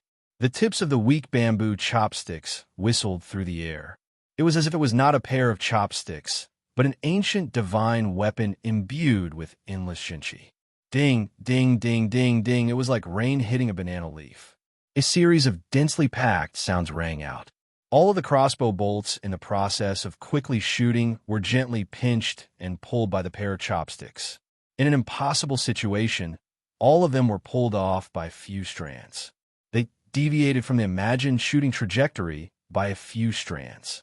They brushed past the bodies of the 2 people by the table and shot into the wooden boards of the Baiwa brothel, into the walls of the carriage. The crossbow bolts shot into the wood. Only the tails of the bolts trembled slightly. In an instant, the 30 crossbow bolts made it seem as if wild grass had grown on the floor, but they could not harm the person at all. The swordsmen of the 6th Bureau of the Overwatch Council looked at the scene in front of them and felt a chill surge into their hearts and take over their entire bodies. To be able to use only a pair of chopsticks to pull out such a fast crossbow bolt at such a short distance, this kind of speed, this kind of vision, this kind of power, this kind of the other party was not human. The other party was certainly not human. The Overwatch Council was the strongest organization in the Qin court. The officials of the Overwatch Council were the most determined people in the Qin kingdom. But, in the end, they were still human. When they discovered that the enemy they faced seemed to have left the realm of human, they still felt fear and a kind of helplessness. The crossbow bolts of the 3rd Bureau only fired 3 times in a row. It was already too late to reload. Furthermore, the hands of all the swordsmen of the 6th Bureau were trembling. They looked incredulously at the table and the person beside it. It was as if they had forgotten their next step. As the group of crossbow bolts flew over, the 7 tiger guards were like 7 fierce tigers coming down the mountain. Under the cover of the crossbow bolts, they held long knives in their hands and turned into 7 streaks of snow-white light as they chopped toward the table. The light of the knife was still in the air when Fan Xian, who was behind the tiger guards, shouted, "Retreat!" With his shout, he stood up and leaped into the air. With the order to retreat, the other 6 tiger guards, with the exception of Gao De, forcefully reversed their jinqi. In the air, they held their sabers horizontally across their chests in an extremely awkward manner. For feet above the table, they forcefully steadied their bodies. With the tip of their toes, they retreated as ordered. Gao Da's kung fu was the strongest, and his reaction was the fastest. As the sharp edge of the mountain, he had already reached the table. Facing the mysterious person wearing the bamboo hat, he felt a slight chill in his heart, but he could no longer retreat. He could only let out a roar and circulate the jinqi in his body to its peak. He crossed his hands and slashed down with his saber. Gao De suddenly felt something tighten around his ankle, and his body was being pulled back by a vast amount of jinqi. However, the saber had already slashed down. The light of the knife sliced across the table. Because it was being dragged by the person behind him, it didn't cut the man in the bamboo hat. Instead, it cut the floor in front of the table. With a sharp sound, the thick solid wood floor was like thin paper. A large hole was cut open by the long knife in Gao Da's hand. Dust rose slightly, and wood splinters flew everywhere. Through the hole, one could see the table on the second floor of the Bao brothel. Just as Gao Da struck, the man in the bamboo hat gently placed a pair of chopsticks in his hands on the table. It was only then that everyone noticed there was a sword beside the leg of the table. It was a very plain sword that did not give off a sharp light. It was wrapped in a thick coarse cloth. Then, the pair of chopsticks landed on the table. The ordinary sword suddenly gave off a bright light. With a clang, the hilt of the sword trembled without any wind. It jumped up excitedly and tore through the coarse cloth binding the scabbard. It forcefully pulled out half of the snow-white blade. A cold, murderous sword intent that did not seem to belong to the mortal world seeped out through that half of the sword. The sword intent entered the floorboards. The moment Gao Da's long knife touched the floorboards, it passed over. At the same time the long knife broke open the large hole in the floorboards, countless fine lines appeared along the knife's opening and quickly spread through it. There was no pattern to the lines, but they appeared so beautiful. There was not a shred of vitality in them. The patterns quickly invaded Gao Da's long saber. The tiger guard's long saber began to tremble uncontrollably. It was as though a pair of invisible hands were holding a diamond and carving it on the sharp and solid surface of the saber. Countless deep marks appeared on the surface of the saber. Gao Da's hands also began to tremble. Shocked and helpless, he pulled back his knife. The long knife blade split open like a weathered stone surface. The terrifying sword intent only reached the hilt of the knife, but the ripple went up. Gao Da gave a muffled grunt. His chest felt heavy, and he spat out a mouthful of blood. At the same time, there was a crack sound in his right wrist. The joint had been broken. It was only a matter of 3 breaths. For the man in the bamboo hat, the crossbow bolts and 7 tiger guard knives were as simple as raising and putting down a pair of chopsticks. The moment they met, the Overwatch Council suffered a crushing defeat. At this moment, the people protecting Fan Xian knew that what he had said earlier was not empty words. Given this extraordinary and divine realm, if the man in the bamboo hat wanted to kill the Imperial envoy, even if they all died, they would not be able to stop him. Extraordinary and divine, other than the 4 great grandmasters. Who else in the world had such a realm? Blood seeped out of the corner of Gao Da's mouth. His eyes were filled with shock. Half kneeling on the ground, he stared at the man in the bamboo hat not far away and said each word clearly, Sigujian. As an internal servant of the Qin court, when had the tiger guards ever feared anyone? Gao Da's 3 words were said so weakly and hopelessly.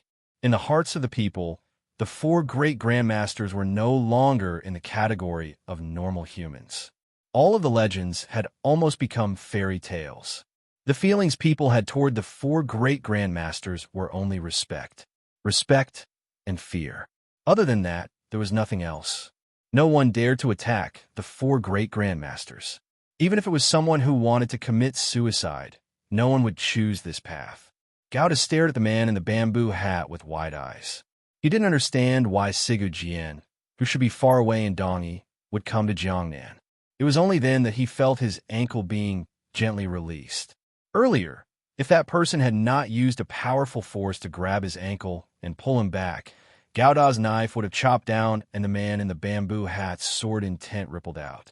At this moment, what would have been shredded like cloth would not only be the long knife, but also his body. Only now did Gauda feel a boundless fear. Unconsciously, he turned his head to look and saw Fan Xian's trembling right hand gently wiping it on his long robe. Fan Xian's hand was completely covered in cold sweat. It was a wet mess. He knew that if he had not seen the opportunity quickly and shouted quickly, these 7 tiger guards would have all died at the hands of the man in the bamboo hat. However, his expression remained calm. Although his pupils constricted slightly and his right hand, hidden behind his back, trembled slowly, he remained calm. Facing such an extraordinary and divine warrior, he had to be calm. The other party was a great grandmaster. Fan Xian was not an ordinary person. Ever since he was young, he had lived with a great grandmaster who was not ranked among the great grandmasters. He had been taught by Uncle Wu Zhu hand in hand. Thus, facing the man in the bamboo hat, he was not like everyone else in the building, so shocked that they couldn't even speak. However, he was still shocked. He even began to feel a bitterness in his mouth. Wu Zhu had once talked about power. Without a sliver of Jinqi, Wu Zhu had extraordinary power, but he was, after all, Fan Xian's closest family. When Fan Xian faced a great grandmaster for the first time today, he realized that under the other party's power, he didn't even have a sliver of a chance to retaliate. Fan Xian was a meticulous person who knew himself and others. He knew that given his 9th level strength, even 10 of him could not defeat Uncle Wu Zhu. Using the same logic, 10 of him could not defeat the old man wearing the bamboo hat. What he had seen and felt earlier made Fan Xian believe even more in what Uncle Wu Zhu had once said. A first level can kill a 9th level as long as one's luck is good enough. But if you're facing those guys, don't talk about luck. The martial artists of the world were ranked from low to high, and those who reached the 9th level were the most powerful. The difference between each level was not insurmountable.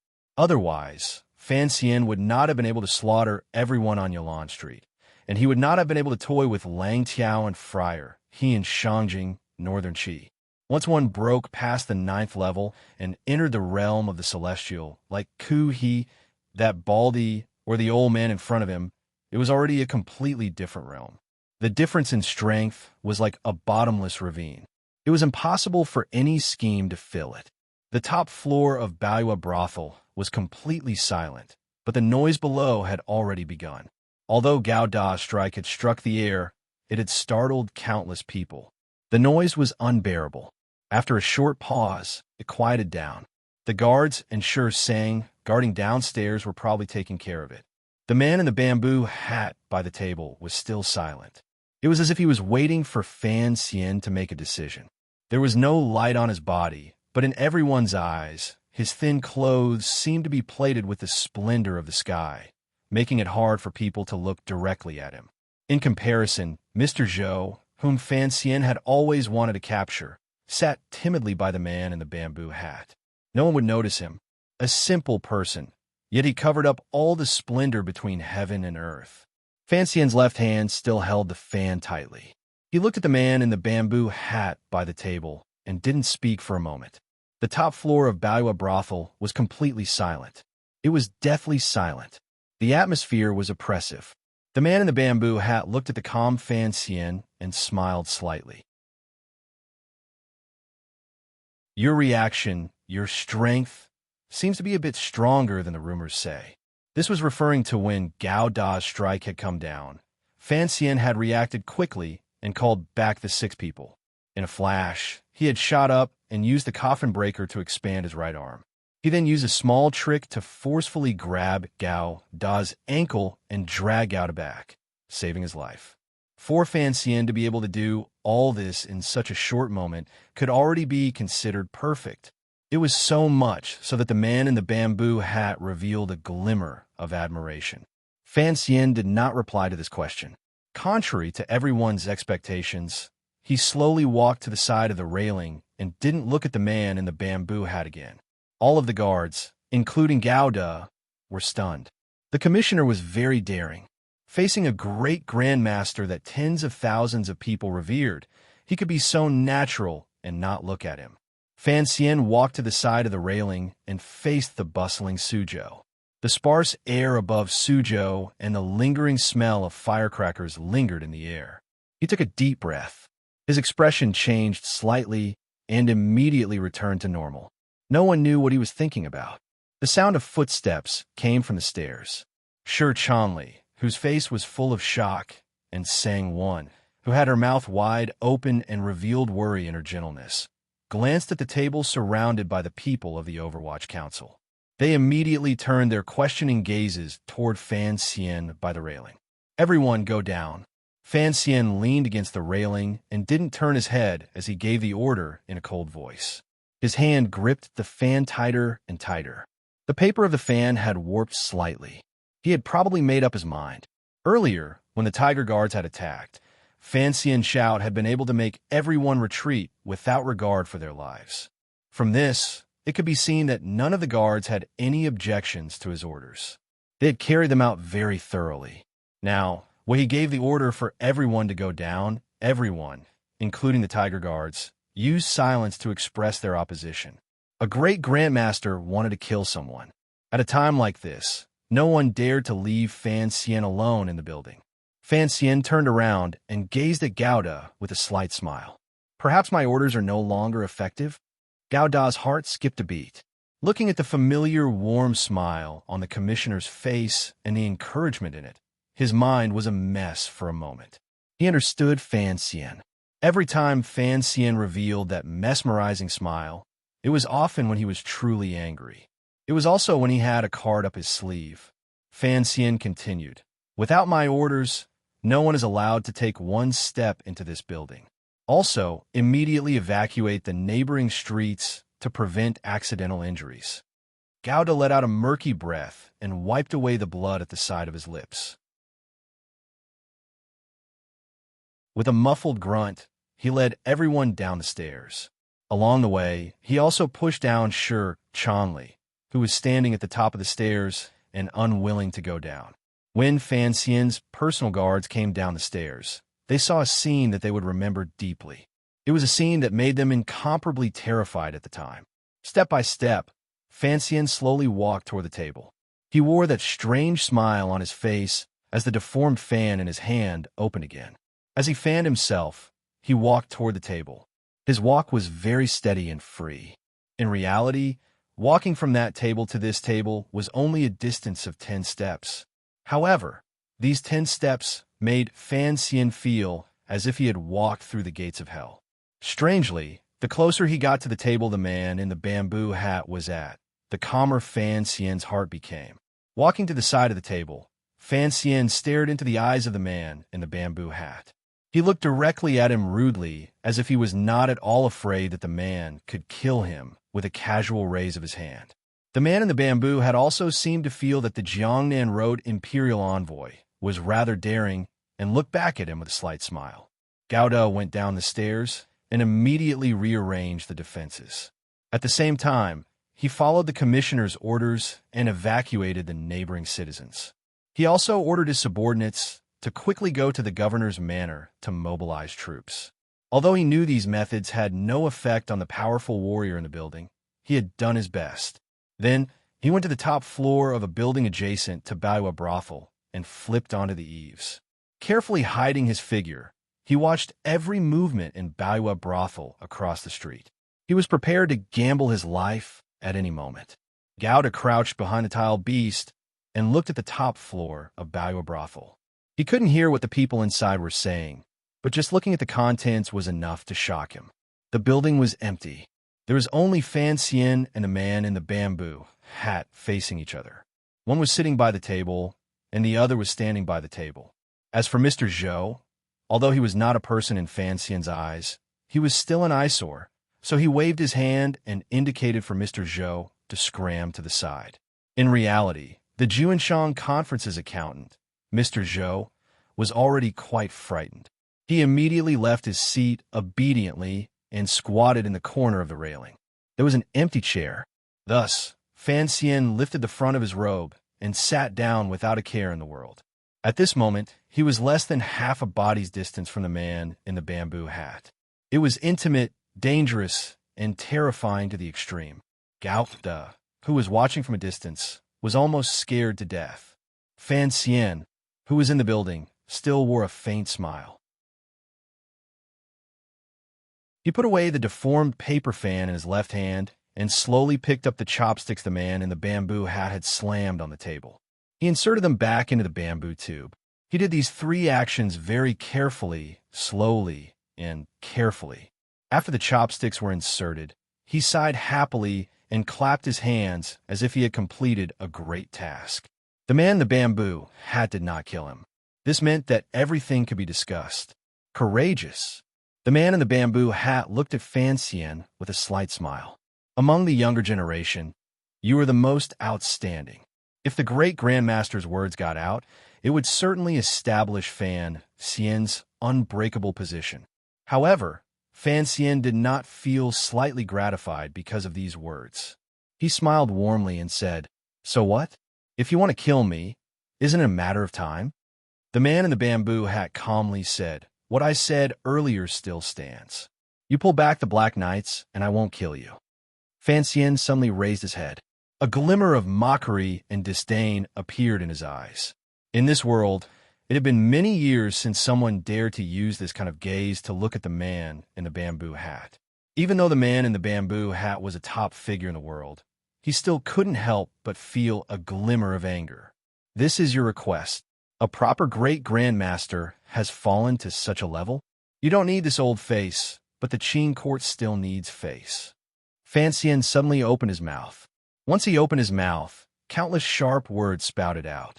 It was as if the person in front of him was not an unfathomable great grandmaster, but a subordinate he had pulled by the ear and lectured in the Overwatch Council. The man in the bamboo hat froze. It was clear that no one had lectured him like this before. For a moment, he couldn't react. Fan Xian suddenly slammed the table and stared at the man in the bamboo hat's strange face. Enunciating each word, he said, "Have you gone senile? This is a matter of the Juanshan Conference. What does it have to do with you that I moved the Black Knights to kill people? Do you have any filial sons or grandsons in the manor? You just charged up like this and put a knife to my neck, and I have to listen to you? Even if I did listen to you, what would happen in the future? Would your filial sons and grandsons not die? I'm afraid they will die even faster." Fan Xian's voice became sharp and mixed with boundless disdain and mockery. Pointing at the man in the bamboo hat's nose, he scolded, "Please, wake up. What year and year is it now? It has long since ceased to be the age where you can walk unhindered with a sword. Who do you think you are? Do you think you are a sword immortal? Isn't it a goddamn road to death?" The man in the bamboo hat looked at Fan Xian like he was looking at an idiot. Suddenly, he felt that he was also an idiot. He traveled the world and received the respect of tens of thousands of people. Even the ruler of a country looked at him with respect. He couldn't even find someone who was disrespectful to him, much less someone like this beautiful young man in front of him who pointed at his nose and scolded him. However, he was, after all, a great grandmaster. After a moment of shock, he recovered his calm. On the contrary, he looked at Fan Xian and chuckled. His laughter was very joyous. "How many years has it been since someone has dared to speak to me like this?" As he spoke, the man in the bamboo hat's tone became heavy, and he coldly said, "I will count to 3. If you don't give the order to retreat, I can only kill you." That pair of steady hands slowly rested on the table. Fan Xian's gaze lowered slightly. He looked at the pair of hands that should have been old, but didn't have a single wrinkle. The sword under the table was pulled by a powerful aura and gave off the cry of a dragon. Amidst the buzzing sound, the hilt of the sword slowly rose. The half of the snow-white sword body illuminated the entire building. 3. The man in the bamboo hat began to count down coldly. Fan Xian narrowed his eyes and glanced at him. Straightforwardly, he said, 1. After saying this, he smashed his fist down beside him. This punch was mixed with his nearly 20 years of day and night meditation and the tyrannical jinshi of the nameless martial secret. It was mixed with the Yi family's coffin breaker technique and the supreme heart of Tianyi Dao he had learned from Haidang. The chi flowed at will. In an instant, the will broke through tens of thousands of barriers. The killing came out of the meridians and moved to the body of the fist. It smashed down viciously. The fist smashed onto the hilt of the sword. The air in the building rippled without reason. The air outside the railing seemed to tremble, making the scenery outside change shape slightly. With a clang, the normal sword was smashed back by Fan Xian's fist. The dragon's cry immediately disappeared. By the railing, Mr. Zhou had long fainted from this shocking shock and fell wretchedly to the side of the railing. Fan Xian swallowed back the mouthful of fresh blood that had rushed up from his chest and stared fiercely and stubbornly into the eyes of the man in the bamboo hat. Suddenly, he opened his mouth and shouted, "Deng Ziyu, listen to my order!" This shout carried jinshi and spread out. In an instant, it spread through the entire Chong Street. Gao De, who was hiding across the street, was startled and unconsciously stood up. Deng Ziyu, who had been standing guard in the middle of the street, didn't know what had happened. He replied in a trembling voice, "I am here." Fan Xian continued to stare into the man's eyes and said viciously, "Send out the signal. The Black Knights are to enter the garden. If they resist, kill without mercy. Kill without mercy." After an indeterminable amount of time, the man in the bamboo hat's complicated sigh rang out in the quiet top floor of Baoyue Brothel. "You are right. I should not have entered the world again. However, the people you want to kill and the people you want to capture are people I care about. What about that?" The man in the bamboo hat gently gripped the hilt of the sword by the table and flipped his hand to lift it. In a quiet voice, he said, "I will take the sword and leave Dong Mountain." The power of the sword gradually increased. It would be a lie to say that Fan Xian was not afraid. It would be even more false to say that he was not nervous. However, he used his valiant state of mind to control every muscle on his face. He stared fixedly at the man in the bamboo hat's face and said one thing. "You don't dare to kill me." A moment of silence. "Why wouldn't I dare to kill you?" "Because you are not that idiot Sigajian." Fan Xian gripped the broken fan on the table tightly again and said, "Of the 4 great grandmasters, as long as it is not that heartless idiot Sigajian, no one dares to kill me." The man in the bamboo hat's hand continued to hold the hilt of the sword steadily. Fan Xian believed that as long as the man pulled out this sword, his head would certainly be separated from his body. Thus, he forcefully suppressed the glimmer of fear in the depths of his heart and said, word by word, "That is why I do not understand why you would appear here. In my heart, you should be that noble man who rides half a broken boat and lightly sings to the world, free and at ease, his sleeves not stained by the drifting clouds. Not a martial man whose heart has been disturbed by matters and made such a stupid move." There was a strange light in the man's eyes. Fan Xian didn't know if his eyes were playing tricks on him, but he saw a glimmer of admiration in the man's eyes. The waves only bloom for a moment, but compared to a millennial stone, it is not much different. "Sir is the same."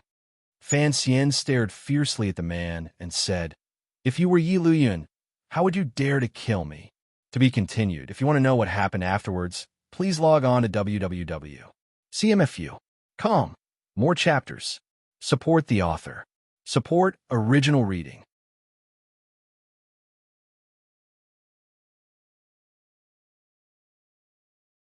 Chapter 402.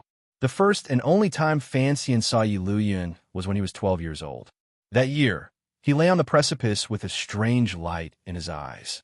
He gazed at the half of a lonely boat below the precipice, the tens of thousands of holes in the sand, the two exceptional people, and the battle between powerful warriors that disappeared with a touch. One was the great grandmaster of the Qing kingdom, Yi Luyun, and the other was his uncle.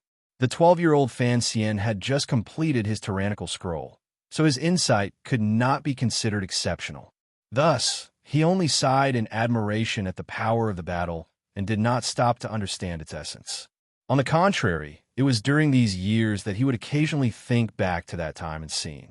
Only then would he gradually find something beautiful, shocking, and learnable from his memories.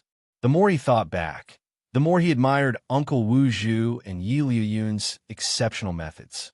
Sometimes, he would even feel that the figure of Yi Luyun riding the half of a lonely boat across the ocean still floated in his mind, and that ancient song still echoed in his ears.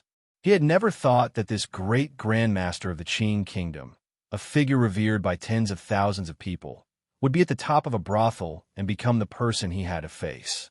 Fan Xian was the person most afraid of death in this world, so he had once made a full understanding and analysis of the enemies he could face alone. He calculated and weighed his own strength and background. In this world, the person he feared the most should be Dongyi's Sigu Jian. The most unfathomable should be Northern Qi's Ku He. The most troublesome were, of course, the people in the royal palace. Although Sigu Jian was an idiot and could kill him without a care, everyone knew that idiots did not like to go out to unfamiliar places. The unfathomable ascetic master Ku He, who liked to eat human flesh, was finally beaten down to the mundane world after his beloved Uncle Wu Zhu personally acted. A person who could be injured was not that scary. As for the people in the Qing royal palace, they were all related, so he temporarily did not have to consider them. The people Fan Xian truly feared were all great grandmaster-level figures. From this, it could be seen that this person was either overly confident or somewhat arrogant. Speaking of which, given his strength and the blind uncle, he truly only had to consider these people. Of the four great grandmasters, only Fan Xian was not worried about Yi Luyun. On one hand, the memories of his youth were too deep. He always felt that this ancestor of the Yi family was quite a beautiful person who traveled the world all year round. He was a real person with a bright and cheerful temperament. He should not be involved in the boring struggles of the world. Secondly, the situation of the Yi family in Jingdou made Fan Xian's sharp eyes see clearly that Yi Luyun was a man of affection. Otherwise, the emperor would not have been able to maintain the balance between the two sides. The Yin fire of the Hanging Temple had burned the Yi family to the ground.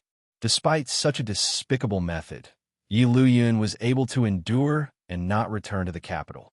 Naturally, the happiness and safety of the Yi family and the continuation of the Yi family were more important than anything else. If Yi Luyun continued to stay in Jingdou and affect the balance of power, the emperor would not actually do anything to the Yi family. This was something that could not be announced, but it was a natural tacit understanding between the imperial power and Yi Luyun's extraordinary martial power. Thus, Fan Xian could not understand why Yi Luyun would make a move because of the Juanshan conference and would so decisively come in front of him and use his life to threaten him. If this was not stupid, then what was? Even if the Black Knights were to retreat this time, did the emperor not know of the connection between the Yi family and the Juanshan conference? Wasn't this balance still broken? If he came, then so be it. Fan Xian had accurately calculated this great grandmaster's weakness, which was why he dared to be so mocking and so rebellious in his dark and sour tone. If you were Yi Luyun, how would you dare to kill me?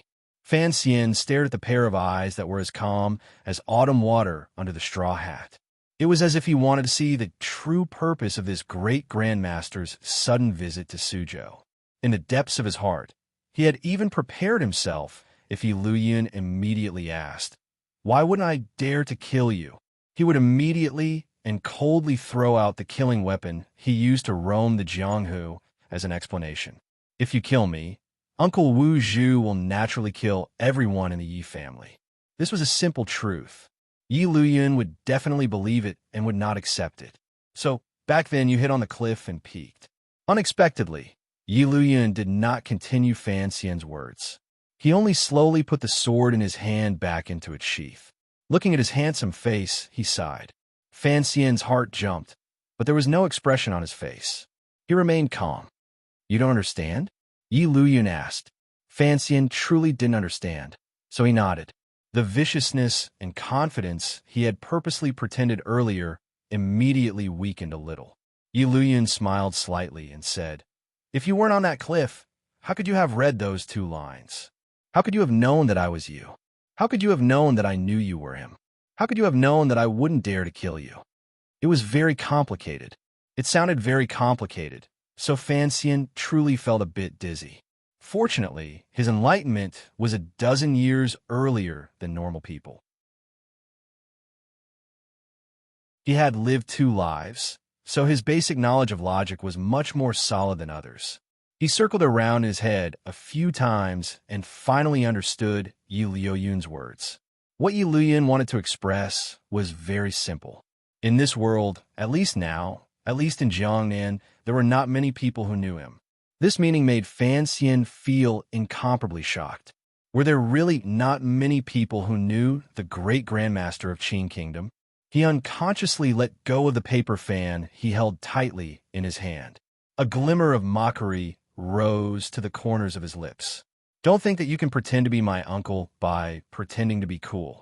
Don't think that you can pretend to be cool, he's bald head, by wearing a straw hat. Don't think that you can make others believe you are Sigu Jian by carrying a broken sword. You are Yi Luyan. Regardless of whether or not I recognize you, in the end, you are Yi Luyan. Sigu Jian's movements were the most important thing the Overwatch Council monitored. It was impossible for Yi Luyan to pretend to be him. This was something Fan Xian did not understand. Did Yi Luyan really want to shed all pretense of cordiality with the Emperor by doing this? He mockingly said, Although Sigu Jian is indeed a bit of an idiot and has been made the scapegoat countless times by the Qin Kingdom, your act is not very particular. Who I am is not important. Yi Luyan looked at Fan Xian coldly. I'm only here to remind you that too many people have died in Jiangnan when you went down there.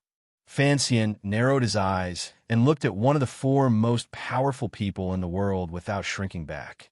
Slowly, he said, What goal in this world can be reached without people dying? What goal do you want to reach? I am an official. My responsibility is to protect the Emperor's interests and not let them be harmed in the slightest. A strange light flashed through Fan Xian's eyes. He smiled slightly and said, Other than this, I have no other thoughts. Even if you die? No, I won't die. Yi Luyan fell silent. A moment later, he said, Your mother didn't seem to be this kind of person back then. Fan Xian was not surprised that the man would mention his mother, but his face was as cold as frost. Don't use my mother to pressure me, he said coldly. And speaking of killing, I'm sure you remember that my mother was no worse than me. I'm talking about innate talent and nature. Yi Luyan's voice suddenly sank. How can a person who likes to kill hold great power? The atmosphere in the building, which had slightly eased because of the reminiscing of the past, immediately became icy cold and tense again. When you were in Jingdo, there were those pitiful people who put in so much effort to worry about you. I won't talk about that for now. Yi Luyan sat straight by the table. His entire person was as stubborn and unyielding as the pine tree on Dong Mountain. You went to Jiangnan. Many things happened in Jiangnan.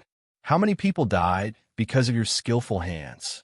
Fan Xian narrowed his eyes. He was incomparably angry. Lowering his voice, he said, Could it be that if I didn't go to Jiangnan, the people in Jiangnan wouldn't have died? The bastards in the palace treasury would no longer be bastards, and the rotten rats in the Ming family would become rats? He smiled disdainfully and said, Old man, earlier you said not to use my mother's name to pressure me. Now I will add another sentence. The name of righteousness has no effect on me. Yi Luyan's expression did not change. It was impossible to tell whether he was happy or angry. He only quietly said, In the matter of killing Yuan Ming, you knocked out all the serving girls and servants in the manor. It appeared to be somewhat gentle, but these unconscious people were all captured by the Suzhou government and killed to silence them. He looked gently into Fan Xian's eyes and continued.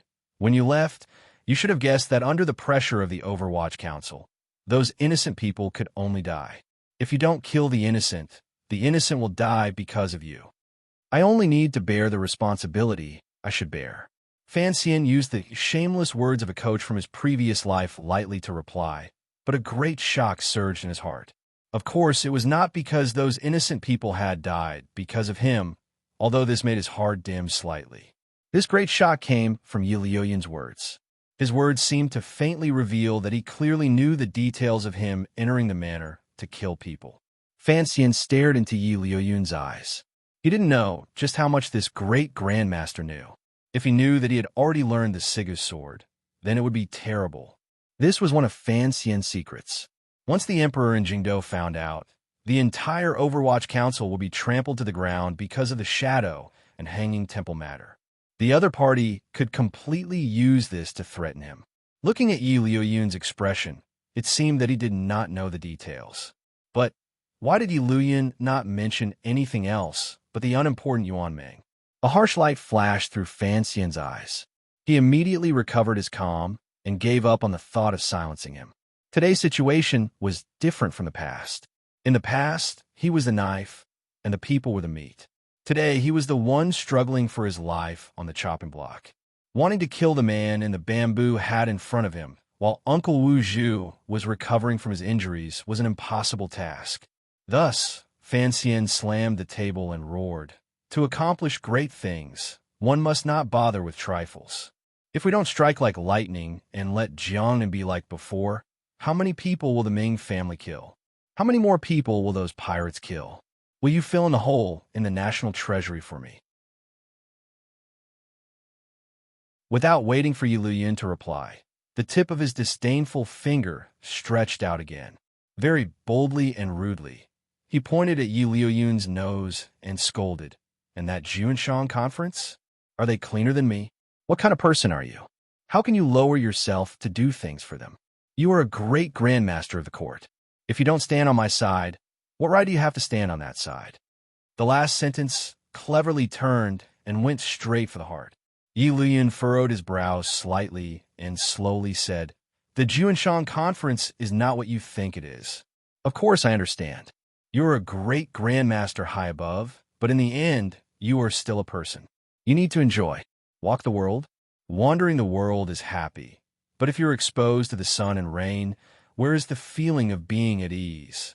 Every time you go to a province or a land, if there is someone who responds, serves, and worships you, naturally you are happy. To be able to use the entire world to worship you, other than that Juanshan conference, who else can do it?" Yi Liuyun looked at him with a slight smile. It was as if he had not thought that this young man would be able to so easily see through his connection to the Juanshan conference. The matter had always been this simple. Kui was worshipped by Northern Qi, Sigajian was worshipped by Dongi, and the person in the royal palace was worshipped by the Qing kingdom. But what about Yi Liuyun? Walking the world without returning home, blowing the wind on the ocean, caressing the pines on Dong Mountain, crossing rivers and lakes, all of these things needed someone to take care of and take care of.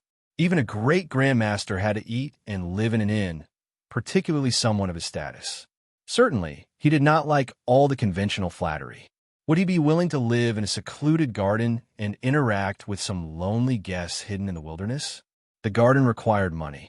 Entering the mountains to visit friends also required travel expenses. Traveling around the world was actually the most extravagant kind of life. You couldn't have a great grandmaster become a bandit and road tyrant.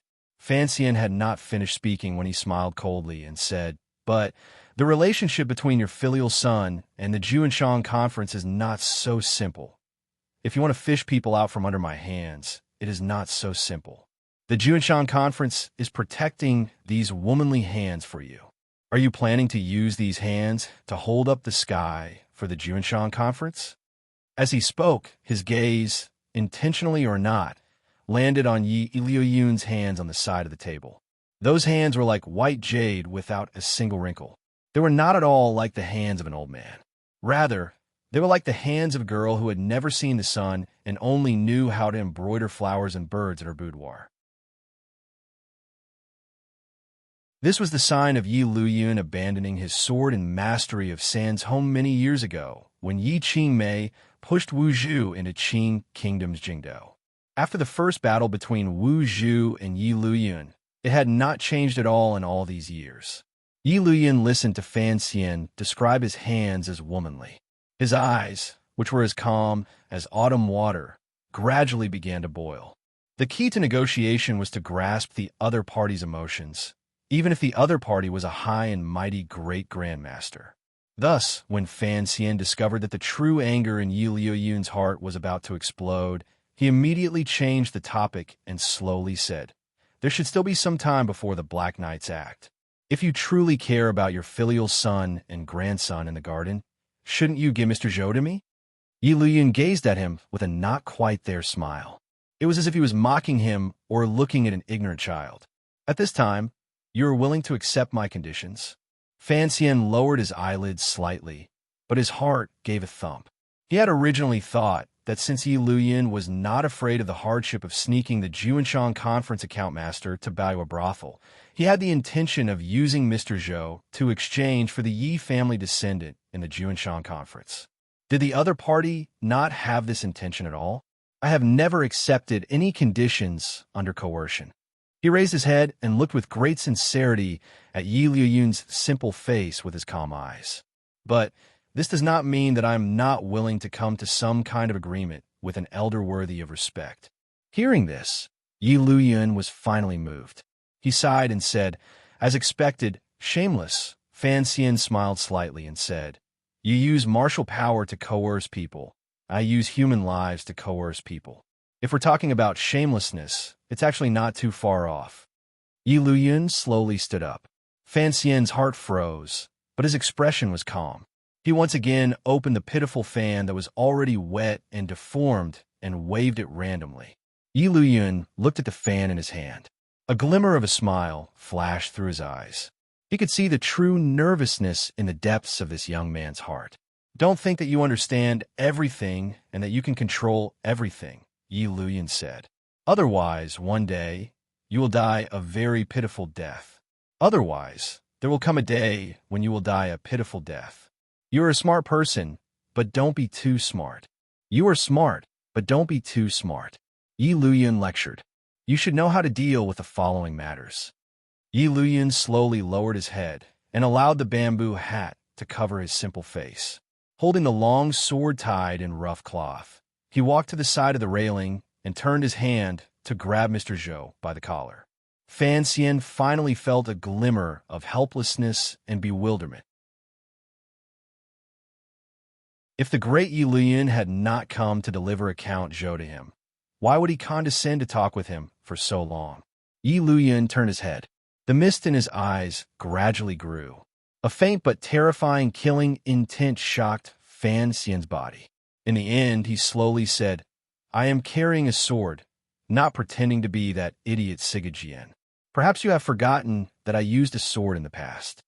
As he spoke, he slowly pulled out his sword. The snow-white edge did not reflect a glimmer of light. It was as if all of the light had been sucked into the steady and pure white palm. Fan Xian's eyelids twitched. He gathered his thoughts and desperately bit the tip of his tongue. The pain made him a little more awake. In a moment of life and death, all schemes and battles of which were fake, he anxiously forced out all of the surging tyrannical Jinshi from the snowy mountain behind him. Channeling it to his fists, he struck forward. It struck the table. Accompanied by a strange scream, Fan Xian's entire body was shaken by his own domineering fists. His body twisted in the air like a dog in a sorry state. Frightened and miserable, he turned into a black line and rushed out of the building at a speed that was very admirable. Fan Xian swept onto the long street. His entire body floated in the air, but his eyes were filled with shock. Even at this moment, he could still feel the fierce and murderous sword intent chasing after him. It was as if it could cut him in half at any moment. He twisted his body, flicked his leg, opened his mouth, and spat out blood. Suddenly, he sped up again and somersaulted 3 times in the air. The tip of his foot kicked the green banner on the opposite building. Using the force of the soft bounce, he turned into a wisp of smoke and landed on the street. The 6 Tiger Guards and Overwatch Council swordsmen had long charged over and protected him firmly in the center. Layer upon layer, they fearlessly acted as a human shield. In an instant, Fan felt that he was surrounded by people. He could not see what was happening outside. A glimmer of emotion flashed through him. His entire body once again entered its most sensitive state, ready to escape at any moment. However, there was a strange silence on Chong Street. Fan did not move rashly. He hid behind the guards. After an indeterminable amount of time, he finally felt something was strange. He ordered his subordinates to open up a small crack. Yi Luyun was no longer in Baiwa brothel. Following the crack that his nervous subordinates revealed, Fan looked at the end of Suzhou's Chong Street. A cloth-clothed man wearing a straw hat was carrying a person and slowly walking toward the city gate. Although he was walking slowly, it seemed that each step of the other person covered dozens of feet as he gradually moved farther away. Fan swallowed and moistened his burning throat. With a face full of confusion, he wormed his way out of the crowd and stood on Chong Street, staring in a daze at Yi Luyun's back in the distance. Gao had already come down from the opposite building. Seeing the commissioner safe and sound, he was overjoyed. In a trembling voice, he asked, "Sir, are you all right?" Fan hid his slightly trembling hands behind his back and forced himself to be calm. What could be wrong? As he spoke, he watched Yi Luyun's back disappear into the city gate. At this moment, no one noticed that other than the opening Gauda had made, there were gradually new changes on the top floor of Baiwa brothel. Beside the table that Fan fist had shattered, a hole suddenly appeared in the thick layer of red paint that was about half the height of a person on the thick pillar. The fan that Fan had thrown down when he fled had disappeared. The hole in the paint split open even more like a wretched wound. The skin was flipping outwards, revealing the wood inside. However, the solid wood inside also slowly split open. The crack was so deep that the bottom couldn't be seen. It seemed to have already pierced through this thick pillar. It was not just this pillar. All of the wooden pillars, railings, carriage walls, decorations, and flower tables on the top floor of Baiwa brothel began to show cracks along the height of a person. The cracks gradually spread, gradually stretched, and gradually connected into one. It was as if an ink line had been drawn along that area in an instant by the work of the uncanny. However, this line was not drawn with ink. It was drawn with a sword. With a crisp crack, the first to fall was the flower pot rack placed in the corner of the top floor of Baiwa brothel. The flower pot landed on the floor and shattered into pieces. Then there was a loud crash. The long street had long been cleared. There was only Fan and the dozens of trusted subordinates surrounding him. Hearing the sound, these people unconsciously raised their heads to look to the upper right. Everyone, including Fan was dumbstruck. Everyone's eyes were filled with shock and terror.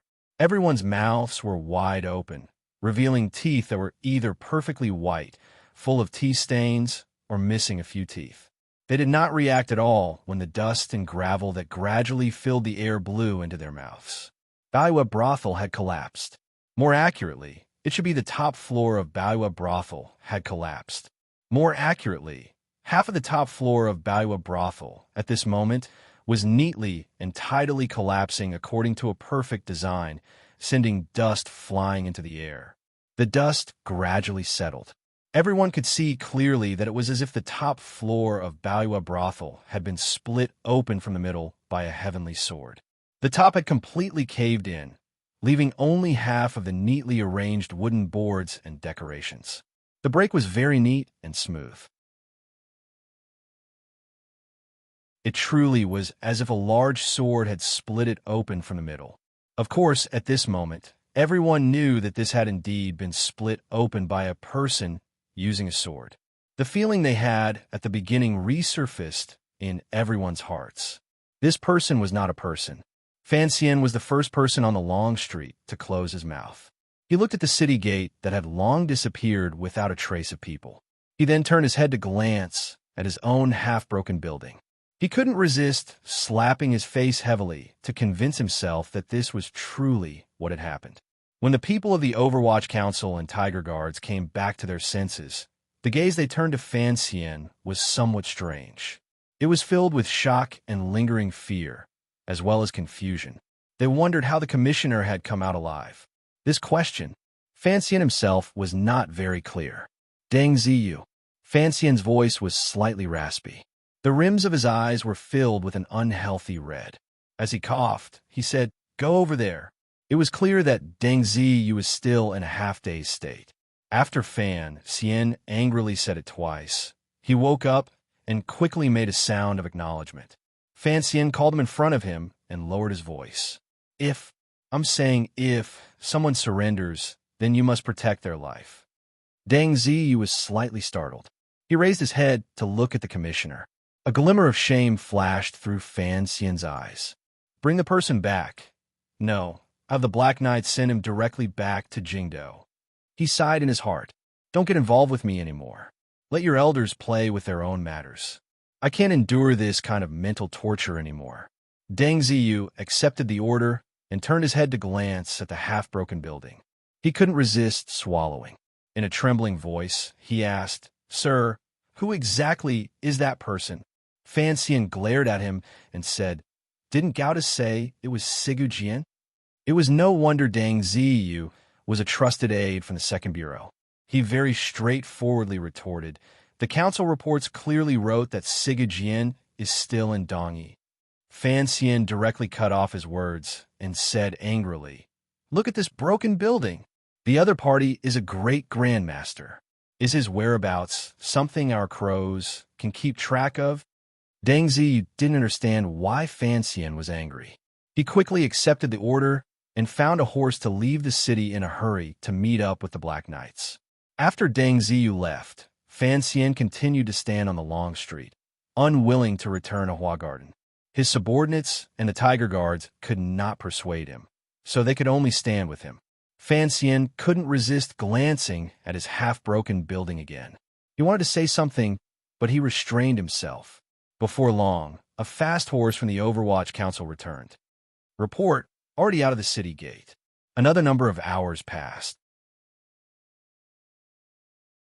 Report, already past the evening pavilion. Finally, another rider arrived in a panic. Report, already past the 7-li slope. The 7-li slope was more than 7 li from Suzhou. It was already on the official road back to Jingdo. It was a full 20 li. Although no one dared to believe that the man in the bamboo hat was able to travel 20 li in such a short time. Once they thought of his identity, they somewhat understood. After confirming that the extraordinary warrior who had cut a building in half had left Suzhou, everyone let out a breath. Tiger Guard Gauda wiped away the cold sweat on his forehead and moved closer to Fan Xian's side. In a quiet voice, he said, "Sir, should we arrange for someone to stop him?" "Who can stop him?" Gauda thought for a moment and realized that he had indeed said something stupid. He quickly said, "We have to quickly write a secret report and send it to Jingdo." Fan Xian furrowed his brows and said, "I'm afraid there won't be enough time, but it has to be written." Deng Diwen. He called over another member of the Chinian unit. He was the original swordsman of the 6th Bureau responsible for protecting Xia Qifei a few days ago. When Deng Ziyu was not by his side, he was the one Fan Xian trusted the most. Fan Xian did not avoid Gauda and straightforwardly said in a cold voice, "Go notify the governor's yamen. Tomorrow, go to Ming Garden and turn in all of the Ming family's private soldiers." Gauda listened to the side and his heart trembled slightly. He had indeed not thought that after such a dangerous moment had passed, the first thing the commissioner would think of was how to use this matter to his own advantage. The imperial envoy being attacked was a major event. Presently, the people of Jiangnan were angry. Everyone would certainly think of the Ming family. Using this matter to once again weaken the Ming family, at the same time, it could slightly reduce the people's resentment toward the old Ming matriarch's death. Gauda truly admired the commissioner from the bottom of his heart. After confirming that Yi Luyun had left Suzhou, Fan Xian's heart relaxed involuntarily. However, there was still a great doubt and confusion in his heart. However, it was impossible for him to talk to anyone about it.